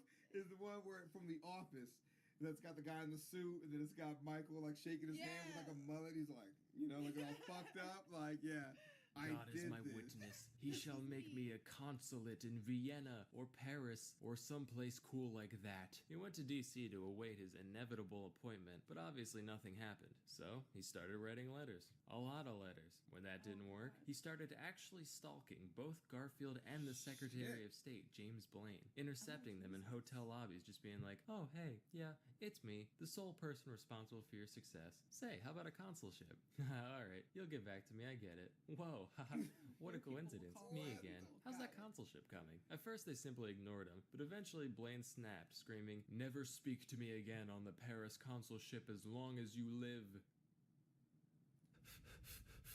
Damn you, Garfield! I sense a disturbance in the force. Maybe daylight savings just made Monday an hour longer. Wow, Garfield, that was quite the wisecrack. It's amazing how you manage to keep things fresh year after year. Burn in hell, beige dog. At this point, Guiteau completely renounced any faith in the current administration, and after a lifetime of clout chasing met only with disappointment, he decided his only option was straight up going postal. He convinced himself that it was now God's will to remove Garfield from this mortal plane in order to put his stalwart vice president, Chester Alan Arthur, into power. When he went to buy a revolver, he was given the choice between a wood grip and an ivory grip. He went with the ivory one for no other reason than he thought it would look cooler in a museum, and on July 2nd, 1881, he ambushed Garfield at the Baltimore and Potomac Railroad Station, shooting him twice in the back and mortally wounding him, all because he wouldn't give him a job. Garfield managed to hang on for 11 weeks before finally dying, which sounds like hell. Today's modern physicians actually believe that Garfield could have easily survived the incident if it weren't for doctors digging through him with unsanitized tools. Hey, modern medicine, thanks for not being worse than literally no medicine. It means a lot. But that didn't stop Guiteau from being formally charged with murder, and that's exactly what he wanted. Matter of fact, Guiteau was over the moon, taking his new nationwide infamy as the fame he always deserved. His trial was just bananas, with Guiteau hurling obscenities at just about everyone there, including his own defense team, and formatting his testimony as an epic poem, which he recited in full. He even dictated an autobiography to the New York Herald, which, get this, he ended with a personal ad for a nice Christian lady under 30 years of age. What a baller. When the guilty verdict was read, he called everybody there low consummate jackasses, and on June 30th, 1882, Guiteau smiled and waved to his adoring fans as he was walked to the gallows, where he recited a repetitive, deranged poem he wrote that morning, which was performed in a high-pitched falsetto voice, since it was written in the point of view of a child. He asked for a full orchestra to play during the reading, which I don't have to tell you that went nowhere, and promptly thereafter, he was hung. When the gallows dropped, people were probably like, oh, Jesus, it's finally over. I just came here for a nice little execution. They subject me to all that? Oh, my money back, frankly. So it just goes to show, you can't always get what you want. Unless that thing is getting everyone to hate you, that's extraordinarily easy. But for everything else, you're gonna need a combination of hard work and know-how. While the former must ultimately come from within, there's plenty of resources out there for the latter. That was one of the craziest, insane enjoyable stories I've ever heard in my life about an assassination. That shit was wild. Yeah. That shit was actually wild. That shit's it's like so. I knew about the assassination, the Sure. assassination of Garfield, but I didn't know it was like that. They don't tell that part No, of ever. course not. I took a presidential studies class where we read some of his speeches that he wrote, and they didn't pepper in the fact that there was a guy out there that murdered him that also wrote speeches that I could have studied. That's how bad the speeches were. They were lost in the annals of history. I wish I would have been said lost in the I anus wish I of would have been able to. history, I was and about to say. like, I was going to crawl through the annals of history for that paper. I'd have done it if I'd have known. Shrink me down and shoot me in, Johnny. okay, Ant-Man. That's the guy's name from the movie, right? I don't know. I never watched the Ant-Man movies. I thought I nailed that long ass reference. Well, I hope you guys enjoyed the video. Don't forget to leave your reaction requests and recommendations down in the comments below. And other than that, peace out, Hope Biscuits. It's Skittin' Lit. By the only true professor of all eternity, Salmonella himself. Link in the description down below, of course. So you can get his delicious education juice plugged inside of your brain sauce. And worry not, my friends. I have plenty of pencils. Let class begin! And side note, I have delicious, tasty watermelon for lunch. That's nice and cold right there.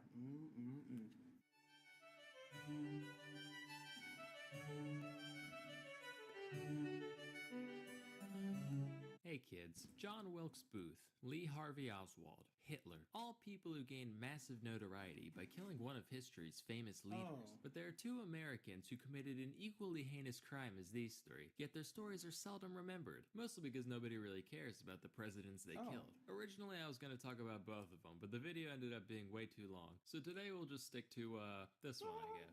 Charles J. Guiteau was a pretty silly guy, and to understand how a guy could be so silly, you gotta start with his youth. Guiteau was born in Freeport, Illinois in 1841. His mom had postpartum psychosis and died when he was 7, alongside 3 of his 5 siblings. His dad, meanwhile, was mega religious and made a big point out of instilling those values in his son, often physically. This influence molded Charles into a boy who sought nothing short of total approval from others. Big brain boys. If your mother gave you 5 10-cent pieces, 7 5-cent pieces, and 20 and 12 1-cent pieces, how much money would you have? Put in the comments down below. Hey, hold up. Answer that. Comments down below. Do it. Big brain time. Also, my mom said, would strive to live their lives completely free of sin and reach a divine level of perfection while still on earth. Now this isn't really unique to Oneida, but whereas most people would achieve this through staunch discipline and careful self-reflection, these guys would just get together and take turns roasting the shit out of each and every member over any minute flaw they could possibly have. Real great for the psyche. They also practiced what was basically an early form of eugenics, where aspiring parents would have to submit an application and be judged by the committee on their moral and spiritual fortitude. If they were allowed to mate, children would be separated from the mom. I'm gonna agree with the first part. Some people need to go through a test to be worthy to mate and create children. Because one thing I promise you, there are people on this earth who do not need to take their love rods and their diggity holes and fuse and up in here.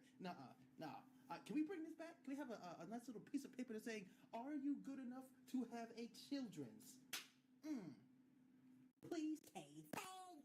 Birth and raised communally in the children's wing. After all, wouldn't want any of those hopelessly flawed toddlers to think they're deserving of any affection whatsoever. Oneida also believed in what they called free love, which meant that anyone could at any time, as long as they kept it hetero, and exclusive relationships of any kind were actually frowned upon, which seems like kind of a weird habit for people trying to 100% FC this whole Christianity thing, but whatever. But wait, you're saying, how can you have selective breeding at the same time as extremely unselective breeding?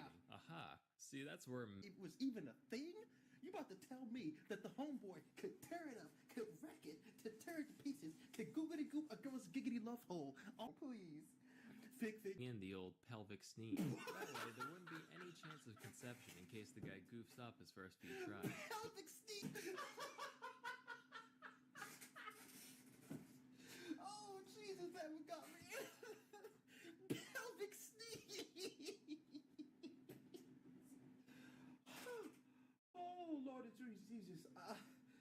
one got me, man. That one... Maybe what do you want me to conclude?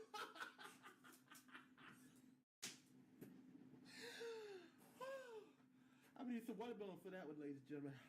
Oh God, I'm sorry. That one really got me. Pelvic sneeze. Oh my God. I'm going to use that from now on. Damn, baby. You got some nice legs. What time do they open? My pelvis needs to sneeze.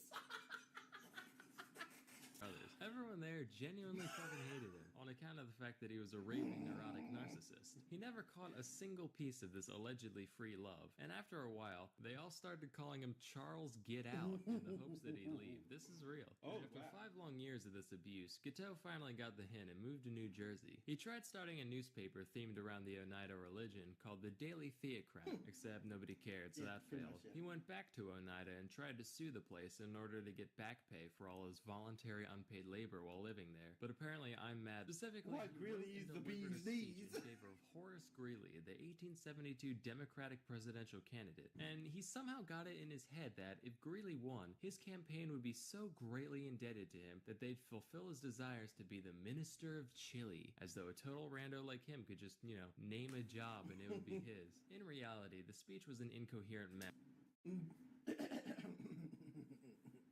Reading glasses. Dear everyone, Greeley is a good boy. If you vote for him, he'll beat up every other country's dad. There will be the best country. The other guy is a dirty fellow. Yes, indubitably. He's got a brain like a used loofah and a pee-pee like a greasy salamander. Also, I'm selling my Jordans because they don't fit anymore. Best offer goes. Then they put a Craigslist ad into his freaking letter. Love, little Charlie guitar. As the years passed, Annie got real sick of living life on the run with a broke-ass bitch, and Charles was none too keen on her weighing him down either. But back in the day, you couldn't just divorce someone willy-nilly, you needed a valid reason for it. So Charles concocted the brilliant scheme of banging a prostitute and then having her testify in court. The plan worked, with the pair successfully divorcing in 1874, and the only downside was sex. Guiteau started dabbling in theology again around this time. He published a book called The Truth, which was almost entirely plagiarized directly from John Noyes, the founder of the Oneida community. But despite being a man of God, Guiteau was still very much a two-time varmint, and moved frequently in the dead of night to keep collectors off his tail. His brother caught wind of this and wrote him a letter basically saying, hey, maybe bailed out by his sister, lived with her for a few months, attacked her with an axe, went to DC, rambled about religion to anyone who would listen, moved to Boston, got in a boat accident wherever vein to his 1872 venture. He wrote a speech to promote stalwart candidate Ulysses S. Grant. Hey, Garfield is the finest candidate you ever saw. My favorite Garfield moment was when he led the Republican armies to victory in the civil election. It would be irresponsible, frankly, to do anything but Garfield him the presidency. Your pal got... Wait, shit. Guiteau. And was like, yep, that'll do it. He read the speech all cool like that. He went to DC to await his inevitable appointment, but obviously nothing happened. So he started writing letters. A lot of letters. When that didn't work, he started actually stalking both Garfield and the Secretary of State, James Blaine, intercepting them in hotel lobbies. Just what the like, hell? Oh, hey, yeah, it's me, the sole person responsible for your success. Say, how about a consulship? All right, you'll get back to me, I get it. Whoa, haha.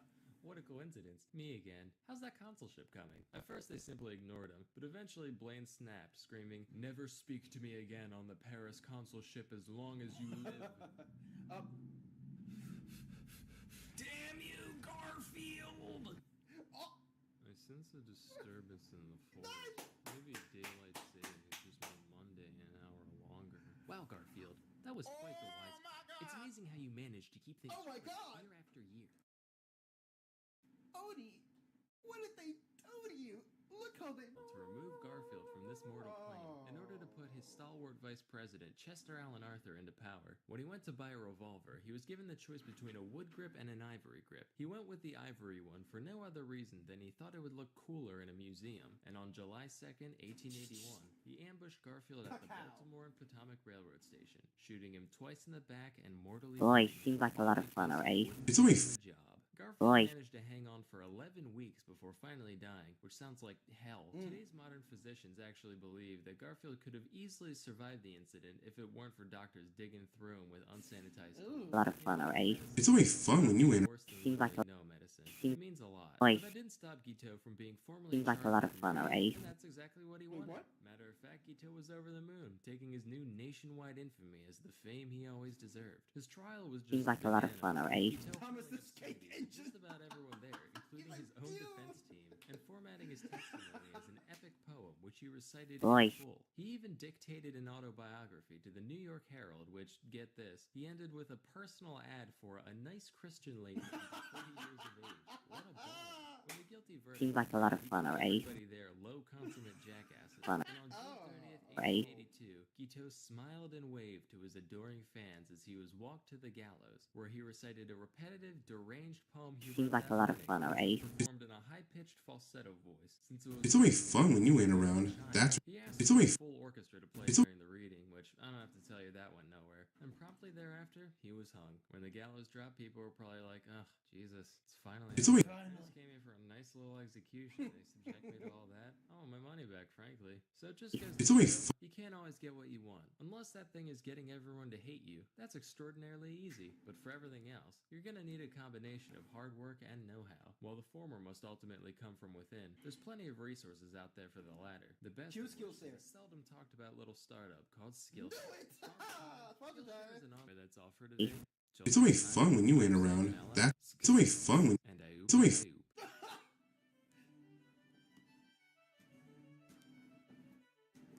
Fun when you ain't around. That.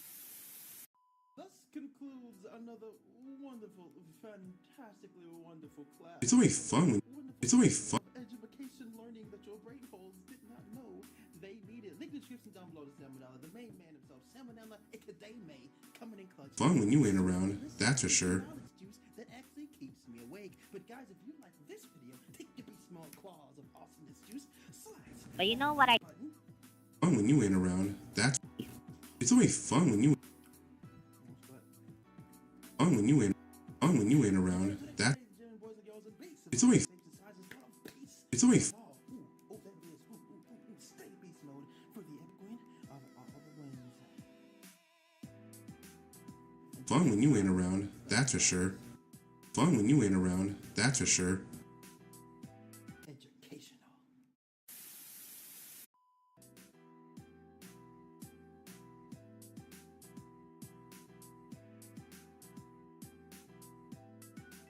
Boy, seems like a lot of fun, alright? It's only fun when you ain't around. That's for sure.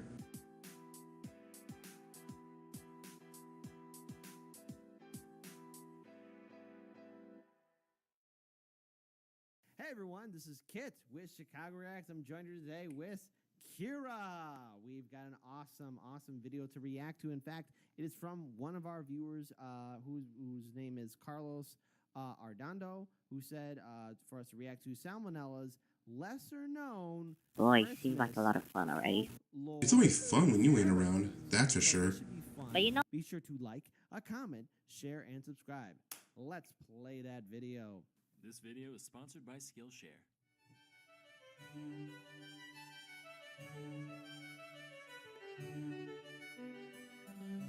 Hey kids, hope you had yourself a merry little whatever. I know I did. What do you like best about the holiday experience? My personal favorite part is where we systemically brainwash children into thinking they're supernatural beings who That's judge their right. every move and then invade their house at night. Now, everyone knows Santa.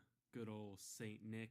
Old Father Christmas, old Christopher Kringle, he old looks beat up. Elpheus Wow, gross. Prime, slayer of elk and bringer of Xboxes. And you've probably heard of some other characters somewhere too. Guys like Krampus, Belsnickel, Charlie Brown, Xi Jinping. Well, today I want to show you guys some more obscure Yuletide beings from different cultures all across the globe, but mostly Europe. Now, this first creature's name comes from the Welsh. As a matter of moral principle, I personally don't formally recognize the Welsh language. Maybe someday they'll figure out how W's and Y's work, then it'll be a different story, but for the time being, you'll have to excuse me for not condoning bullshit like this. So the thing allegedly called Marie-Louise isn't a true mythical creature per se, but more so a tradition carried out for at least the past few centuries in South Wales. No, I mean Old South Wales. This is how it works. Every holiday season, the village rapscallion will take a horse's skull and affix it to the end of a pole. Kind of like one of these things, except, you know, awful. Except the skull is creepier. typically decorated in some way, and sometimes they put in a lever so you can make the mouth because move on why its not? own. Then a white sheet is draped over the pole and its holder, thus giving the illusion that Famine himself has come to destroy all your figgy pudding. From here, one would think that the nightly festivities would include welshing your trousers and repenting for a lifetime of naughtiness, but no, it gets better. You know that whole mouth-moving thing? Turns out that's not just for taking wild snaps at the faces of innocent children. The Madi Luid and its party of caretakers will go around to random houses and sing a song about wanting to be let inside. The inhabitants are then expected to sing back with excuses as to why they don't want this abomination in their home. All in rhyme, of course. This goes back and forth until either the Madi Luid gives up, or the party's invited in, at which point they get to raid your pantry and drink all your beer. So if you ever find What? yourself rap No, battling a horse skull we in are South swinging. Wales, don't panic. No, It's normal, I am guess. punching right Next at we someone have trying to do Frau that. someone Bergsta, in? a witch-like being said to visit during the holidays You in just the run out of Alpine regions excuses? of Germany and Austria. Like, go Depictions away, of I'm tired Bergsta of can range singing. anywhere between a beautiful woman and whatever the hell this is, but usually they fall somewhere in between. She's also sometimes shown with this big, weird, floppy goose foot. That's because she's apparently real into spinning. Not the 2-foot kind, though, the 1-foot kind. It's said that this delightful spinster pays a visit to all the little wiener schnitzels on the 12th night of Christmas. If you were well-behaved and hard-working this year, she might leave you a small silver coin in your shoe. How kind. But if you've been an inattentive young lady and didn't spin all your flax that year, Berchta will trample all your half-woven fibers as punishment, and you'll say, weird flax, but okay. Fucking cut that out, Jesus. Then there's the stuff Perchta considers especially naughty, which can vary depending on who you ask. If you left your house a mess, or you didn't leave out the traditional bowl of porridge, or maybe you didn't eat your ceremonial fish and gruel on feast day, that's when you've been a real goober. As recompense, she'll rip out your fucking intestines through your abdominal wall and then stuff your empty body cavity with pebbles and straw until you're just as pumped Okay, as when alright, she well now you're going started. too far, lady.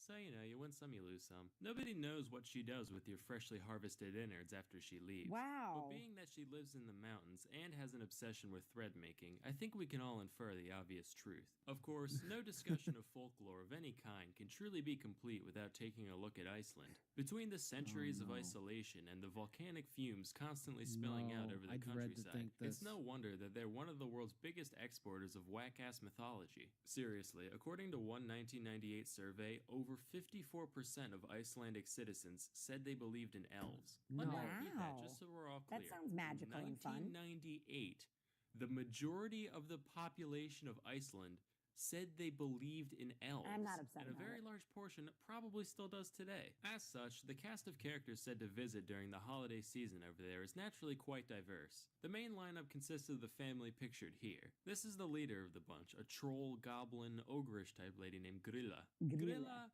just fucking eats kids. That's it. Okay, She's said to yeah. prefer the So naughty how ones, do you but as lie long to as it's kids small about and this made when out they of don't kid, actually she's know any game. kids Then that you get got their her intestines husband, ripped out or eaten? who lives with her in her cave, generally considered to be equally ogreish. When the holidays roll around, if there's no soot in your fireplace, he'll reward you with a pickled herring. But if it's dirty, he'll scoop up the ash and dump it in your bed. Ooh. Nah, just messing with you. None of that's true. He also just eats I was children. gonna say, he The just couple eats the also kids, has yeah. a giant cat called, this. The cat's main concern is whether or not a person received new clothes for Christmas. Pretty hypocritical considering it walks around naked all the time, but whatever. Anyway, if you got new clothes, then good for you. You got new clothes. On the other hand, if you didn't get any, well, can you guess what he does? You want to take a wild He stab? eats the kids. Yeah, that's exactly right. He fucking eats you. Children, adults, doesn't matter. He'll even vor your dog. He doesn't care. Finally, you got the best of the bunch, the 13 Yule lads, Oh, each of no. which visits on a different day leading up to Christmas. This They're sounds like kinda fun. the 7 dwarves, but whereas those guys are jolly and helpful and stupid shit like that, the only real goal of the Yule lads is to harass and inconvenience people as much as possible, and each one has a unique way that they go about doing that. I'm going to go through all 13. Now, please remember, I am making none of this up. Oh, this I'm is not even awesome. going to try to say the Icelandic names, so I'll just give you guys the English translations, which are very apt, by the way. First, you got Sheepcoat Clod, who goes Yeah. around harassing harassing sheep, but he's easy to catch on account of his peg legs. Then there's Gully Gulk, who hides in gullies to steal milk from your cows. Okay. There's Stubby, he's real short. He eats the leftover crust out of pie pans. Oh, This Stubby's one's called cute. Spoon Licker. He licks spoons. He's also incredibly thin on account of malnutrition for some reason. There's Alright. Pot There's Scraper, not he much in scrapes a spoon. pots. And On a Bowl spoon. Licker, who's like Spoon Licker. The So key these difference people just here wash being the that dishes. he licks Yeah, with their bowls. mouth. With their you mouths. got Door Slammer, who slams doors in the middle of the night. He's and just then always angry Skier and on Goblin, who tirade. gobbles up all your skier, which is like Okay, I a have no Nordic skiers, yogurt so there type you thing. go. Whoa, who's that up in the rafters? It's Sausage Swiper. of course. Sausage He swipes Swiper. sausages. And I who's want to that be in the sausage windows? swiper for You bet your Halloween. ass it's window peeper. Look at him peep. And who could forget our favorite, doorway sniffer, who sniffs your doorway with his giant freakish nose to seek out bread. There's Meat Hook, he steals your meat with a hook. And finally, Candle Stealer, who fucking, you get the picture. So if you know Alright, some Candle kids who just won't Stealer. I wanna be behave, sausage maybe it's time swiper. to take a page out of Iceland's book come next holiday season. Now be remember, door your friend slammer. dressed up Oh, as yeah, Gorilla like- doesn't have to actually eat the kids. Just bite There's them a door couple times, slammer. that'll be enough. Anyway, with New Year's right around the corner, the time comes to make our New Year's resolutions. While you may spend New Year's Eve getting hella turnt, why not spend New Year's Day getting hella learned? Oh, You can right, do just yeah. that with Knowledge juice. Skillshare.org. That stuff will really mess you up. Knowledge juice? I mean, that's 100% pure knowledge. The brain can't take all of it. And if you could take a whole bottle of knowledge juice, you're on point. So door slammer. Hey, I'm door slammer. I'm gonna slam these doors and So say, do you Merry think Christmas. it's just that door slammer doesn't know his own strength, or is it that door slammer's always like on a like testosterone ridden like rampage? I think it's more of a jolly, like tough guy, like just say, "Hey man, it's me, door slammer." Wham! Oh, that's what I do, door slammer. Just in case you didn't know I was here. Just in case you didn't know, it'd be like he'd probably knock on the door, like, "Hey, how you guys doing? You He doing has good?" a cop knock. Yeah, he does. He does like a firm cop knock. You know, opens the door anyways, even though you say, "Hey, I'm here." Says, "Hey, what's going on?" What? Bye. Boom. Slams the door. Watch me slam this door. Right. Always slams everything. And when somebody else slams the door, he's like, "Whoa, bro, come on, don't be rude here. This is Yeah. somebody's house." I like how they had like 4 or 5 dwarves specifically like For licking the cleaning bowls. for cleaning dishes with their mouths. Or he's at like help like meat hook. Like he just steals your meat with his hook. Well, there's already sausage swiper, so what does meat hook do? I think he goes at Does he hang the meat like you know? Like he probably goes after like the steaks and the salmon and the pork, but he doesn't go after sausage. Well, then I would want to be meat hook over sausage swiper. Wow, I think sausage swiper is he's very specific. Like, hey, I want to eat some sausages. I like You know, encased meat meats. hook. Meat hook is more of like, yeah, taking this. There you go, taking this. Sausage swiper is like, hey, look, give me some of the sausage. Just, hey, I'm sausage. Hold on. Hey, I'm Sausage Swiper. I'm here to take some sausages. Let me have some of these sausages right now. That's what I do. I take sausages. I'm Sausage Swiper. How about Stubby? Oh, poor Stubby.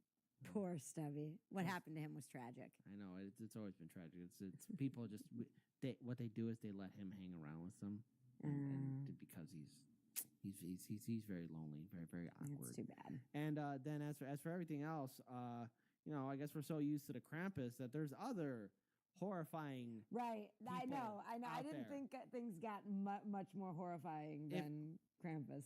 And here's the thing to our Iceland viewers: if we have Iceland viewer, Don't rain on their parade. or viewers, give us an update. Type in the comment section below. What's this whole deal with this poll that took place in 1998, where 54% of the population believes in elves? I think it's lovely and magical. And I'm not judging. What is the update? Is the number I mean, increased? I guess that's over 20 years ago now. Has the number decreased? Are there videos of people in Icelanders saying, "Hey, I caught an elf on YouTube"? Maybe like 70% of Iceland is all children.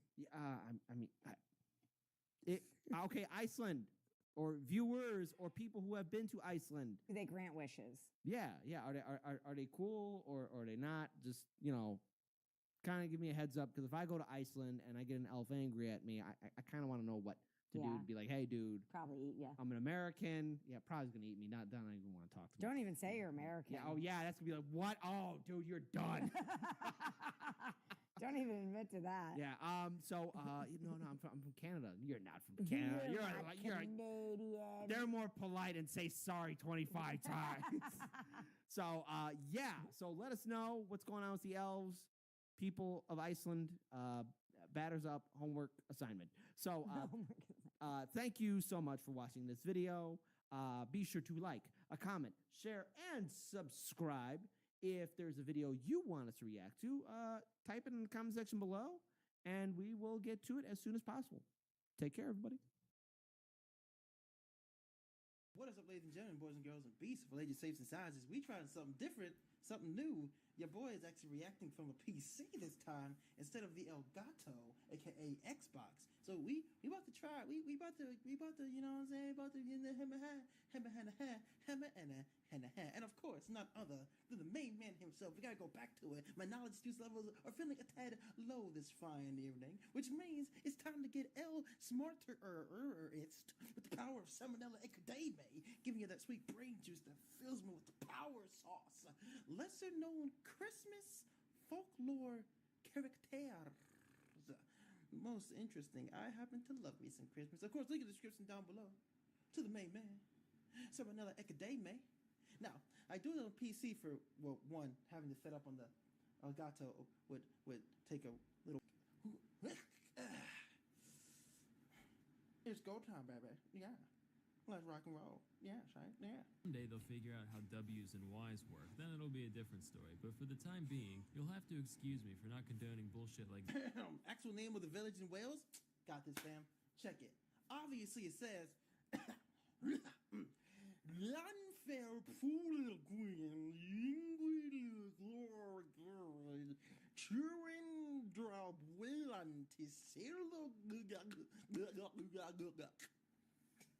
fucking nailed it. Like a freaking god.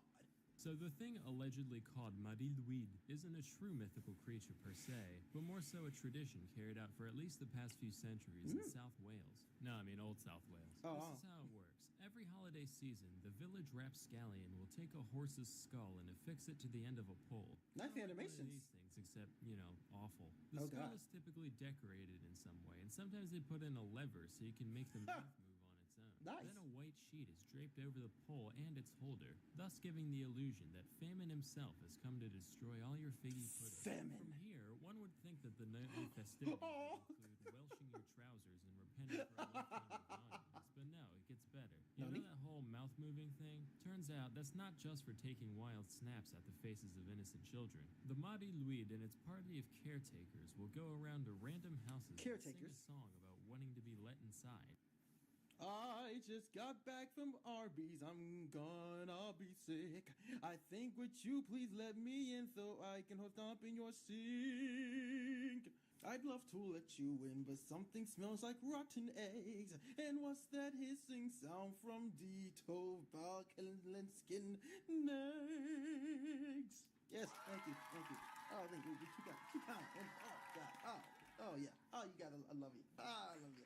You're breathtaking. To sing back with excuses as to why they don't want this abomination in their home. All in rhyme, of course. This goes back and forth until either the Marilhuid gives up or the party's invited in, at which point they get to raid your pantry and drink all your beer. So if you ever find yourself rap battling a horse skull in South Wales, don't panic.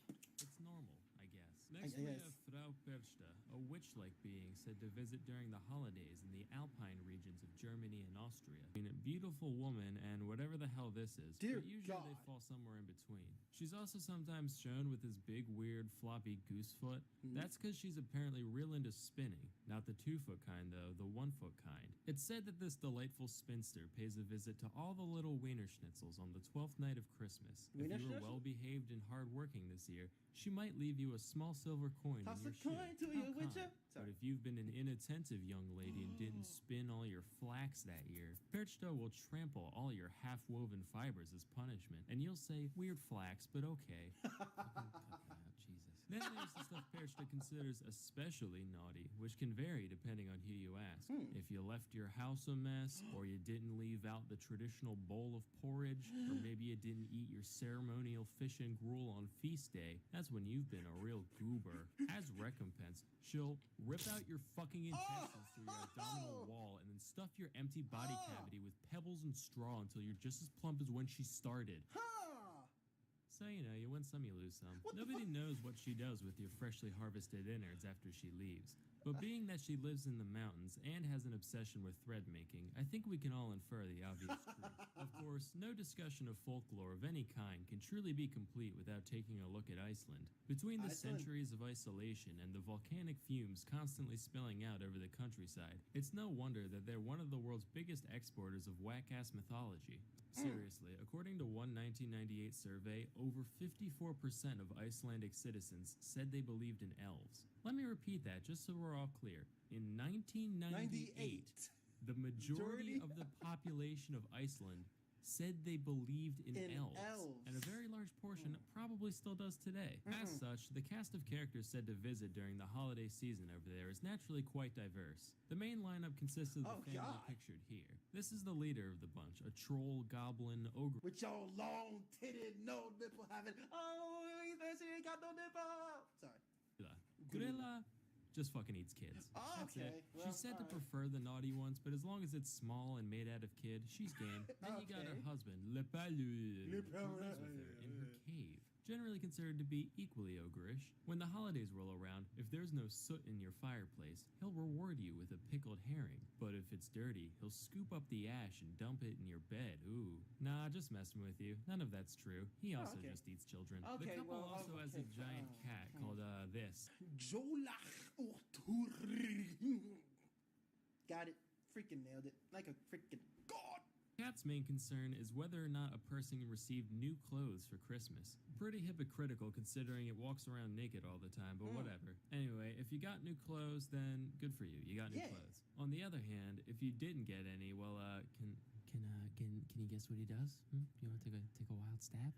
Yeah, that's exactly right. He fucking eats you. Children, adults, doesn't matter. He'll even vor your dog. He doesn't care. Finally, you got the best of the bunch, the 13 Yule lads, each of which visits on a different day leading up to Christmas. They're kind of like the 7 dwarves, but whereas those guys are jolly and helpful and stupid shit like that, the only real goal of the Yule lads is to harass and inconvenience people as much as possible, and each one has a unique way that they go about doing that. I'm going to go through all 13. Now, please remember, I am making none of this up. I'm not even going to try to say the ice. Obviously, we got with this one. Check it. Gotcha. Obviously, we're going to go down the line here. Stack store. Get good. Stu. Puvurskelaker. Potarskelfil. Askaleskelaker. Hurrokaskeler. Skyr Kamu, Buhun Cooknecker, Glugakigakige, Gatia Pukfer, Get Takarkasker, and Grutanisker. I'm a freaking god. Kill the fireworks. There they are. Oh, it's beautiful. Freaking nailed it like a freaking god. I'll just give you guys the English translations, which are very apt, by the way. First, you got Sheepcoat Clod, who goes around harassing sheep, but he's easy to catch on account of his peg legs. Then there's Gully Gulk, who hides in gullies to steal milk from your cows. There's Stubby, he's real short. He eats the leftover crust out of pie pans. This one's called Spoon Licker. He licks spoons. He's also incredibly thin on account of malnutrition for some reason. There's Pot Scraper, he scrapes pots. And Bowl Licker, who's like Spoon Licker. The key difference here being that he licks bowls. You got Door Slammer, who slams doors in the middle of the night. And then Skier Gobbler, who gobbles up all your skier, which is like a Nordic yogurt type thing. Whoa, who's that up in the rafters? It's Sausage Swiper, of course. Here to swipe your sausages. And who's that in the windows? You bet your ass it's Window Peeper. Look at him peep. And who could forget our favorite, Doorway Sniffer, who sniffs your doorway with his giant freakish nose to seek out bread. There's Meat Hook, he steals your meat with a hook. And finally, Candle Stealer, who fucking, you get the picture. So, if you know some kids who just won't behave, maybe it's time to take a page out of Iceland's book come next holiday season. Now remember, your friend dressed up as Grilla doesn't have to actually eat the kids. Just bite them a couple times, that'll be enough. Anyway, with New Year's right around the corner, the time comes to make our New Year's resolutions. While you may spend New Year's Eve getting hella turnt, why not spend New Year's Day knowledge juice? You can do just that with Skillshare.org. Skillshare is that's all for today. Till next time, I'm Sam Manella, and thank you for watching. Knowledge juice. Knowledge juice. Nah, but seriously, fuck Swift the cockatiel. Look at this ugly tree-sniffing idiot. Oh, wow. I hope he gets AIDS. I mean it. My man said he hopes the cockatiel gets AIDS. Oh my god. Okay, well that's the thing that happened. But that's not the video, ladies and gentlemen. Yeah, this is the thing. But you know what I think would be more fun with you around? Solving crime. What do you mean? This thing happening right now. Yeah, I don't know if anything is actually showing right now, aside from my face hole. This was an interesting kind of a setup to do. Let's see if we can. Okay, yeah. So that's gonna do it for this video, ladies and gentlemen. Trying the whole PC reaction style out. Hopefully none of the stuff that I'm actually shown here. But if so, I'll just square edit square boom bam boom boom bam. That's gonna do it for this video, ladies and gentlemen. Of course, link in the description down below to my main man, they may getting it good with that knowledge juice flow. Let's go effing bar. If you liked this video, take the beast more claws of awesomeness.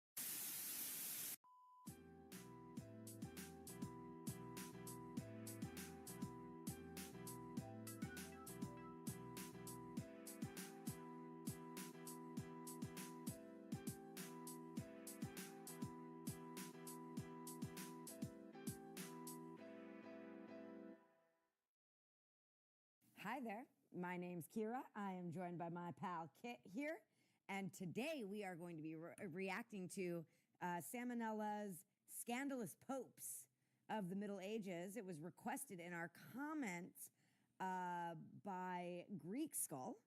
So thank you for this suggestion.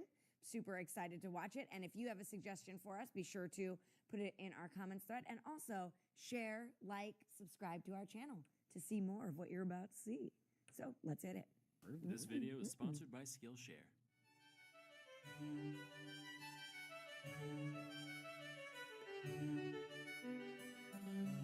Hey kids, time to alienate 23.9% of the United States from my potential audience, because today we're talking popes. Now don't get me wrong, the modern papacy is a great thing, just a genuinely virtuous man being elected to govern and set an example for Christians everywhere. That's awesome. But back in the day, not so. See, in the Middle Ages, the church was one of the greatest powers in the Western world, having massive influence over monarchs and laymen alike. And as we know, with great power comes great tomfoolery. Here's some of the less wholesome popes that history has to offer. Pope Stephen VI assumed the pontificate in May of 896, during a time of great instability for the papacy, where rulers and families of all different shapes and sizes were vying for influence over the Catholic Church. As such, successive popes from this period often had different ideas about how things should be run. Stephen, for example, didn't much care for Pope Formosus, the guy before last. Why? It's complicated. Even if I could wrap my head around all this, it'd probably be boring as hell, so just take it on good faith that Steve had a lot of beef with Formosus. So much beef, or as we call it, papal bull, that Stephen couldn't even be happy that the dude was already dead. So he had the 8-month-old corpse of Formosus dug up, dressed up in pope clothes, sat down on a throne, and literally put on trial, with a deacon appointed to give all his responses for him. So you thought you could get away from the law with that little dying stunt of yours. Well, tell me, Mr. Thrombosis, did you violate canon law, commit perjury, and pretend to be a bishop when you weren't? Yes, pasta fazool, I am a fool. I've heard all I need to hear. This court finds you guilty, and everything you did as pope, we legally declare to be fake and dumb and stupid and dumb. Now throw him in the river. What? The river? Can he do that? See the hat? That means I'm Pope. P-O-O-P Pope. You better 3-point that bitch into the briny deep right quick, or I'm gonna raise hell. Metaphorically. So they threw him in the river. This whole thing caused an uproar among Formosus supporters, and after Formosus's corpse was allegedly seen performing miracles at the riverbank, Stephen ended up being overthrown, imprisoned, and executed by strangulation. The body, now slimy and disgusting, was fished out of the Tiber and reinterred in St. Peter's Basilica, where it rests to this day. Next, we'll talk about John the 12th. This guy already looks like one of my characters. Why don't we just, yeah, there we go. This guy ascended to the throne when he was just 18 years old, which is insane. If I was elected world's biggest hat wearer at that age, you better believe things would get real unpapal real quick. I'm talking gambling, hookers, setting fires, and toasting to the devil. And when you know You don't have to be these are all 18 things John for the that. 12th did. It said that he took the sacred palace and literally made it into a whorehouse. Matter of fact, while researching the guy, I stumbled across this list of sexually active popes. This is a real Wikipedia article. Take a hike, toilet paper orientation. Daddy's got a new favorite. John is featured prominently on this list, of course. He had a thing something for widows for some reason. Personally, I'm Okay. not big on Fair. weepy old hags. I'm more of a carefree young likes the hag really type of sad, guy, but lonely to each ones, their own. maybe? He also Or either banged that. his niece a bunch, which not the Oh. most virtuous act, but you know, Middle Ages and Yeah, I was gonna say, bloodline, I fucking think whatever. that's His probably playboy pretty normal lifestyle then. eventually caught up to him, though, leading to the Synod of Rome, where everyone got together to talk about what a piece of shit he is so they could kick him off the throne. Besides all the deviancy, there was a lot of things they had problems with. For one, someone once offered John some money to ordain a 10-year-old as a bishop, and he was just like, alright, I would have done it for free, honestly. Look how big those robes are on him. That's hilarious. He also had a deacon ordained in a horse stable, just like, oh, for fuck's sake, alright, let's get this over with. Shouldn't we be doing this in, like, a church? Listen, bucko, if it's good enough for Jesus to be born in, it's good enough for you to have your little That's a cardinal fair party. enough comment. Sir, You're not deacon. cardinal, he's just a deacon. Now, if you keep running your mouth, you aren't. He also liked going on hunting trips now and then, generally considered to be something popes don't do, although my suspicion is that they were just tired of cleaning his big stupid camo hat every time. Probably his worst act, though, was putting on a helmet, followed closely in second by the time one of his subdeacons got on his nerves, so he literally cut off his dick and murdered him. So between all this and some conflicts with Otto I the kind of First of thought the Holy guy Roman was Empire, John cool was and funny uncanonically until that ousted point. in 963. Except as soon as Otto left Rome, nobody was there to pressure him off physically anymore. So John was like, lol, just kidding, rounded up all his groupies, kicked the new pope off the throne, and continued his role like nothing happened by early 964. But just a few months later, fate caught up with John, and he died the way he lived. Committing adultery. Now let's be real. We all Wow, have our little good for guilty him. pleasures in life. Some people like a nice bag of Cheetos. Others like scented candles or poorly drawn educational videos. Alexander VI liked watching horses fuck. According to Okay. Vatican chronicler Johann Burckhardt, he would specifically arrange for his stallions to be introduced to mares in heat outside his palace, and he'd stand up on his balcony to watch them violently mate, which just tickled him pink for some fucking reason, and he'd laugh uproariously during the entire Interesting. spectacle. He also once threw a party in the palace called the Banquet of Chestnuts, also referred to as the Joust of Whores. Wait a minute. Horse jousting. Horses banging. Was dyslexia a thing back then? Nah, but during the banquet, Alexander had 50 of Rome's finest raggedy harlots line up and strip down for him and his guests, which, by the way, included 2 of his children, which, by the way, he had many children, but at this point hardly a concern. Guests began throwing chestnuts at the ladies, who got down on their hands and knees and scrambled frantically, like the cook at Denny's when they held him at gunpoint, trying to collect as many as they could. After this went on for a while, Alexander was like, alright kiddos, game time. Whoever can bang the most broads before the night's over wins Rome's finest silks, and the only condition is that anybody who makes a joke about nutting on someone's chest gets disqualified. It's too easy. This is all according to that one Johann And do guy, the mind you. whores Some have to hold secondary onto the sources differ chestnut pretty during the significantly on the banging? more I lurid don't know. details of Good all question. this, so do take it with a grain of salt. But at the same time, this guy was the official record taker for the ceremonies he was involved with, so it seems equally likely to me that the other guys just wanted to save a bit of face, but who knows. In the end, primary sources are usually the most Has an incredible intricate, like history. Like Yeah, what that they've was done. really Yeah. that was really eye opening. Well, that one guy who was 18. Here's what I gotta say. The dude whose dick he cut off. That dude must have said something to him to really set him off, because you must really want to murder somebody by ripping off their dick and letting them bleed to death. And something was said. Do Something you was think he said. let him bleed to death, or do you think he took his dick off and then murdered him? Because that was what Sam said. Okay, so took his dick off, then murdered. Well, something happened. Something was said that just really just maybe made the Yeah, I mean, and like I said, Pope act out that of dude pocket, seemed you know? like he had a pretty chill sense of Yeah, well, I mean, look, I mean, life. he was with the widows. He probably liked more mature women. Yeah. He, probably he was looking for that one. And then, of good- course, his niece as well. his niece. But that was a thing in medieval I was going to ages. say that's probably pretty par for the course. So yeah. But then the cutting off of the dick, that was a bit much. But and then, I have to say, hold on. That dude must have said something to the Pope, or did something to the Pope. maybe he. I mean, you don't- screwed one of the. Maybe he screwed the Pope's niece. or screwed one of his widows. There you go. Well, see, now that would be like, all right, dude. Like, Because he that's- seemed like he was pretty addicted to sex. Yeah, he might have been a sex addict. Well, then there's also, of course, Pope Alexander VI, who just liked watching horses bang and seeing whores get chestnuts. I don't know. I thought that was pretty entertaining too. I mean, yeah, like for him, like, look, hey, some things might make because Am you know. I a bad person for being like, oh? Okay. Well, look. You like I mean, to watch horses bang? There's nothing wrong with that. But you're the Pope of Rome, and maybe that makes him laugh. Maybe the job is very. Have you ever stressful. seen a horse bang? Horses bang? Yes, I have. Okay, is it entertaining? Well, I mean, I would assume maybe, but were you entertained by it? No, it's more like, okay, well, that's a thing. Yeah. Come on, I mean, National it's just- Geographic it's and just Discovery sex, Channel. right? It's just sex. But I guess for him, the Pope, it was just more of a. Somehow he found it very funny. Maybe he thought that the horse is having a giant Wiener. giant Have you ever seen a duck's wiener? I heard it's crazy looking. Crazy looking. You should definitely Google ducks Hold wieners. On. No. Do you want to know what people should really Google? What's that? Akenda wieners. They got 2 heads. Really? Yes, an Akenda. Have you ever seen the porn with the double penis? Whoa. Dude What? with the 2 wieners? What? No, Yeah. that's impossible. Yeah, I don't know if it's fake or not, but it looks real. It looks gotta be real as fake. hell. That's but then again, hold on. But then again though, in nature, Akenda's got double heads. Akenda. One for evil and one for good. I guess so. One evil head, one good head. We'll just if there's any Akenda. Okay. Jeremy Irons plays on social media was still promoting it. It was just like either there's going to be a season 4 or don't do it at all. Quit teasing us. Well, that sounds interesting. I'll have to check it out. Yeah, gorgeous. All right. And thank you for checking us out here at Chicago Reacts. I'm Kira. This is Kit.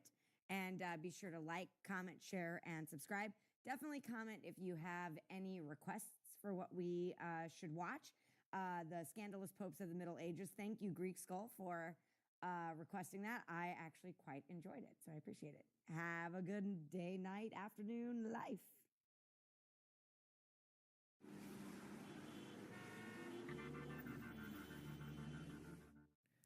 Hey, friends and family, welcome back to Chicago Reacts. I'm Zach, your favorite actor here in Chicago, next to Michael. Hopefully, another one of your favorite actors here in Chicago.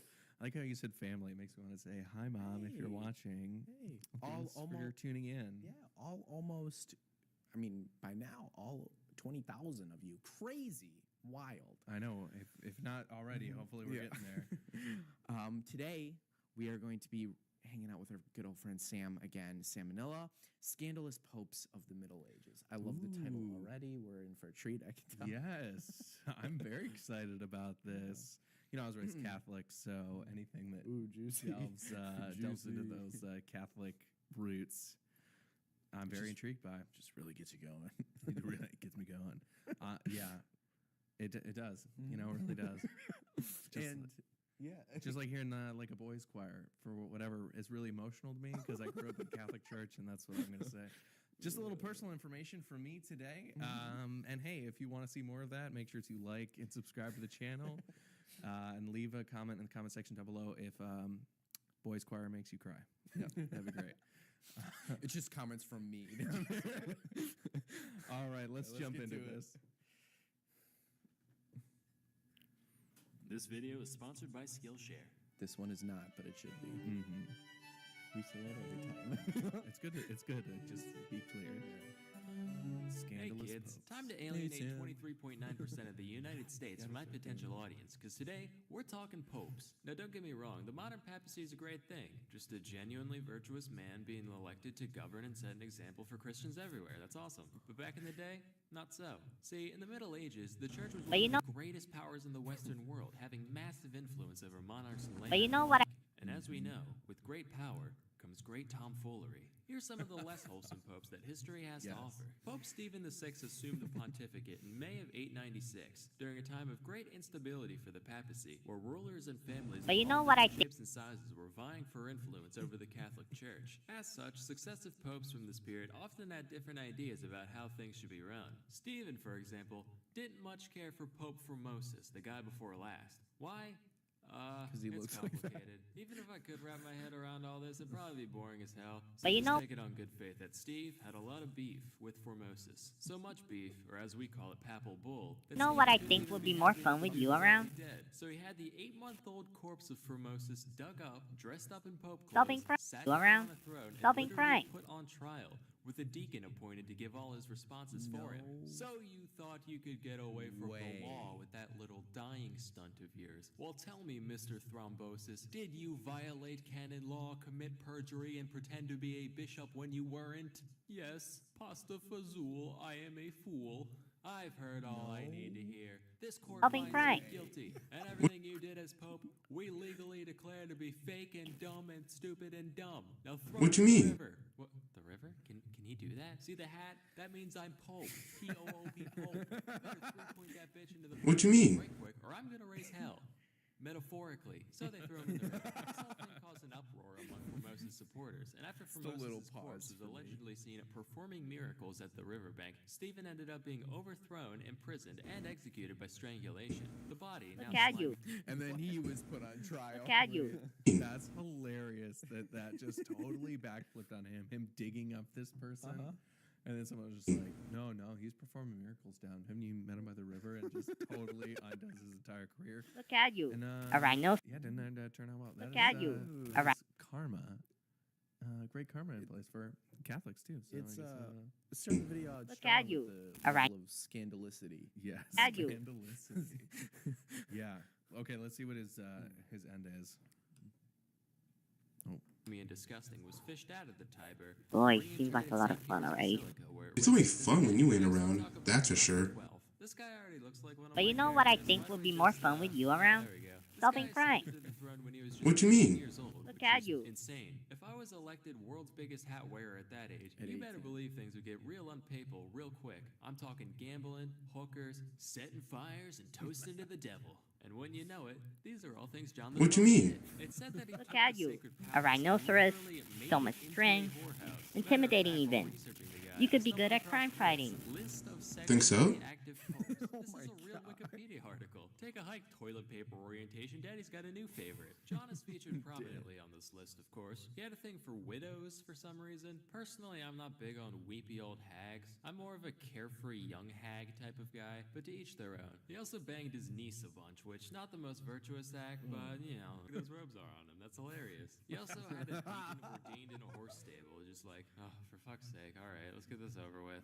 Probably his worst act, though, was putting on a helmet, followed closely in second by the time one of his subdeacons got on his nerves, so he literally cut off his dick and murdered him. So between all this and some conflicts with Otto I of the Holy Roman Empire, John was uncanonically ousted in 963. Except as soon as Otto left Rome, nobody was there to pressure him off physically anymore.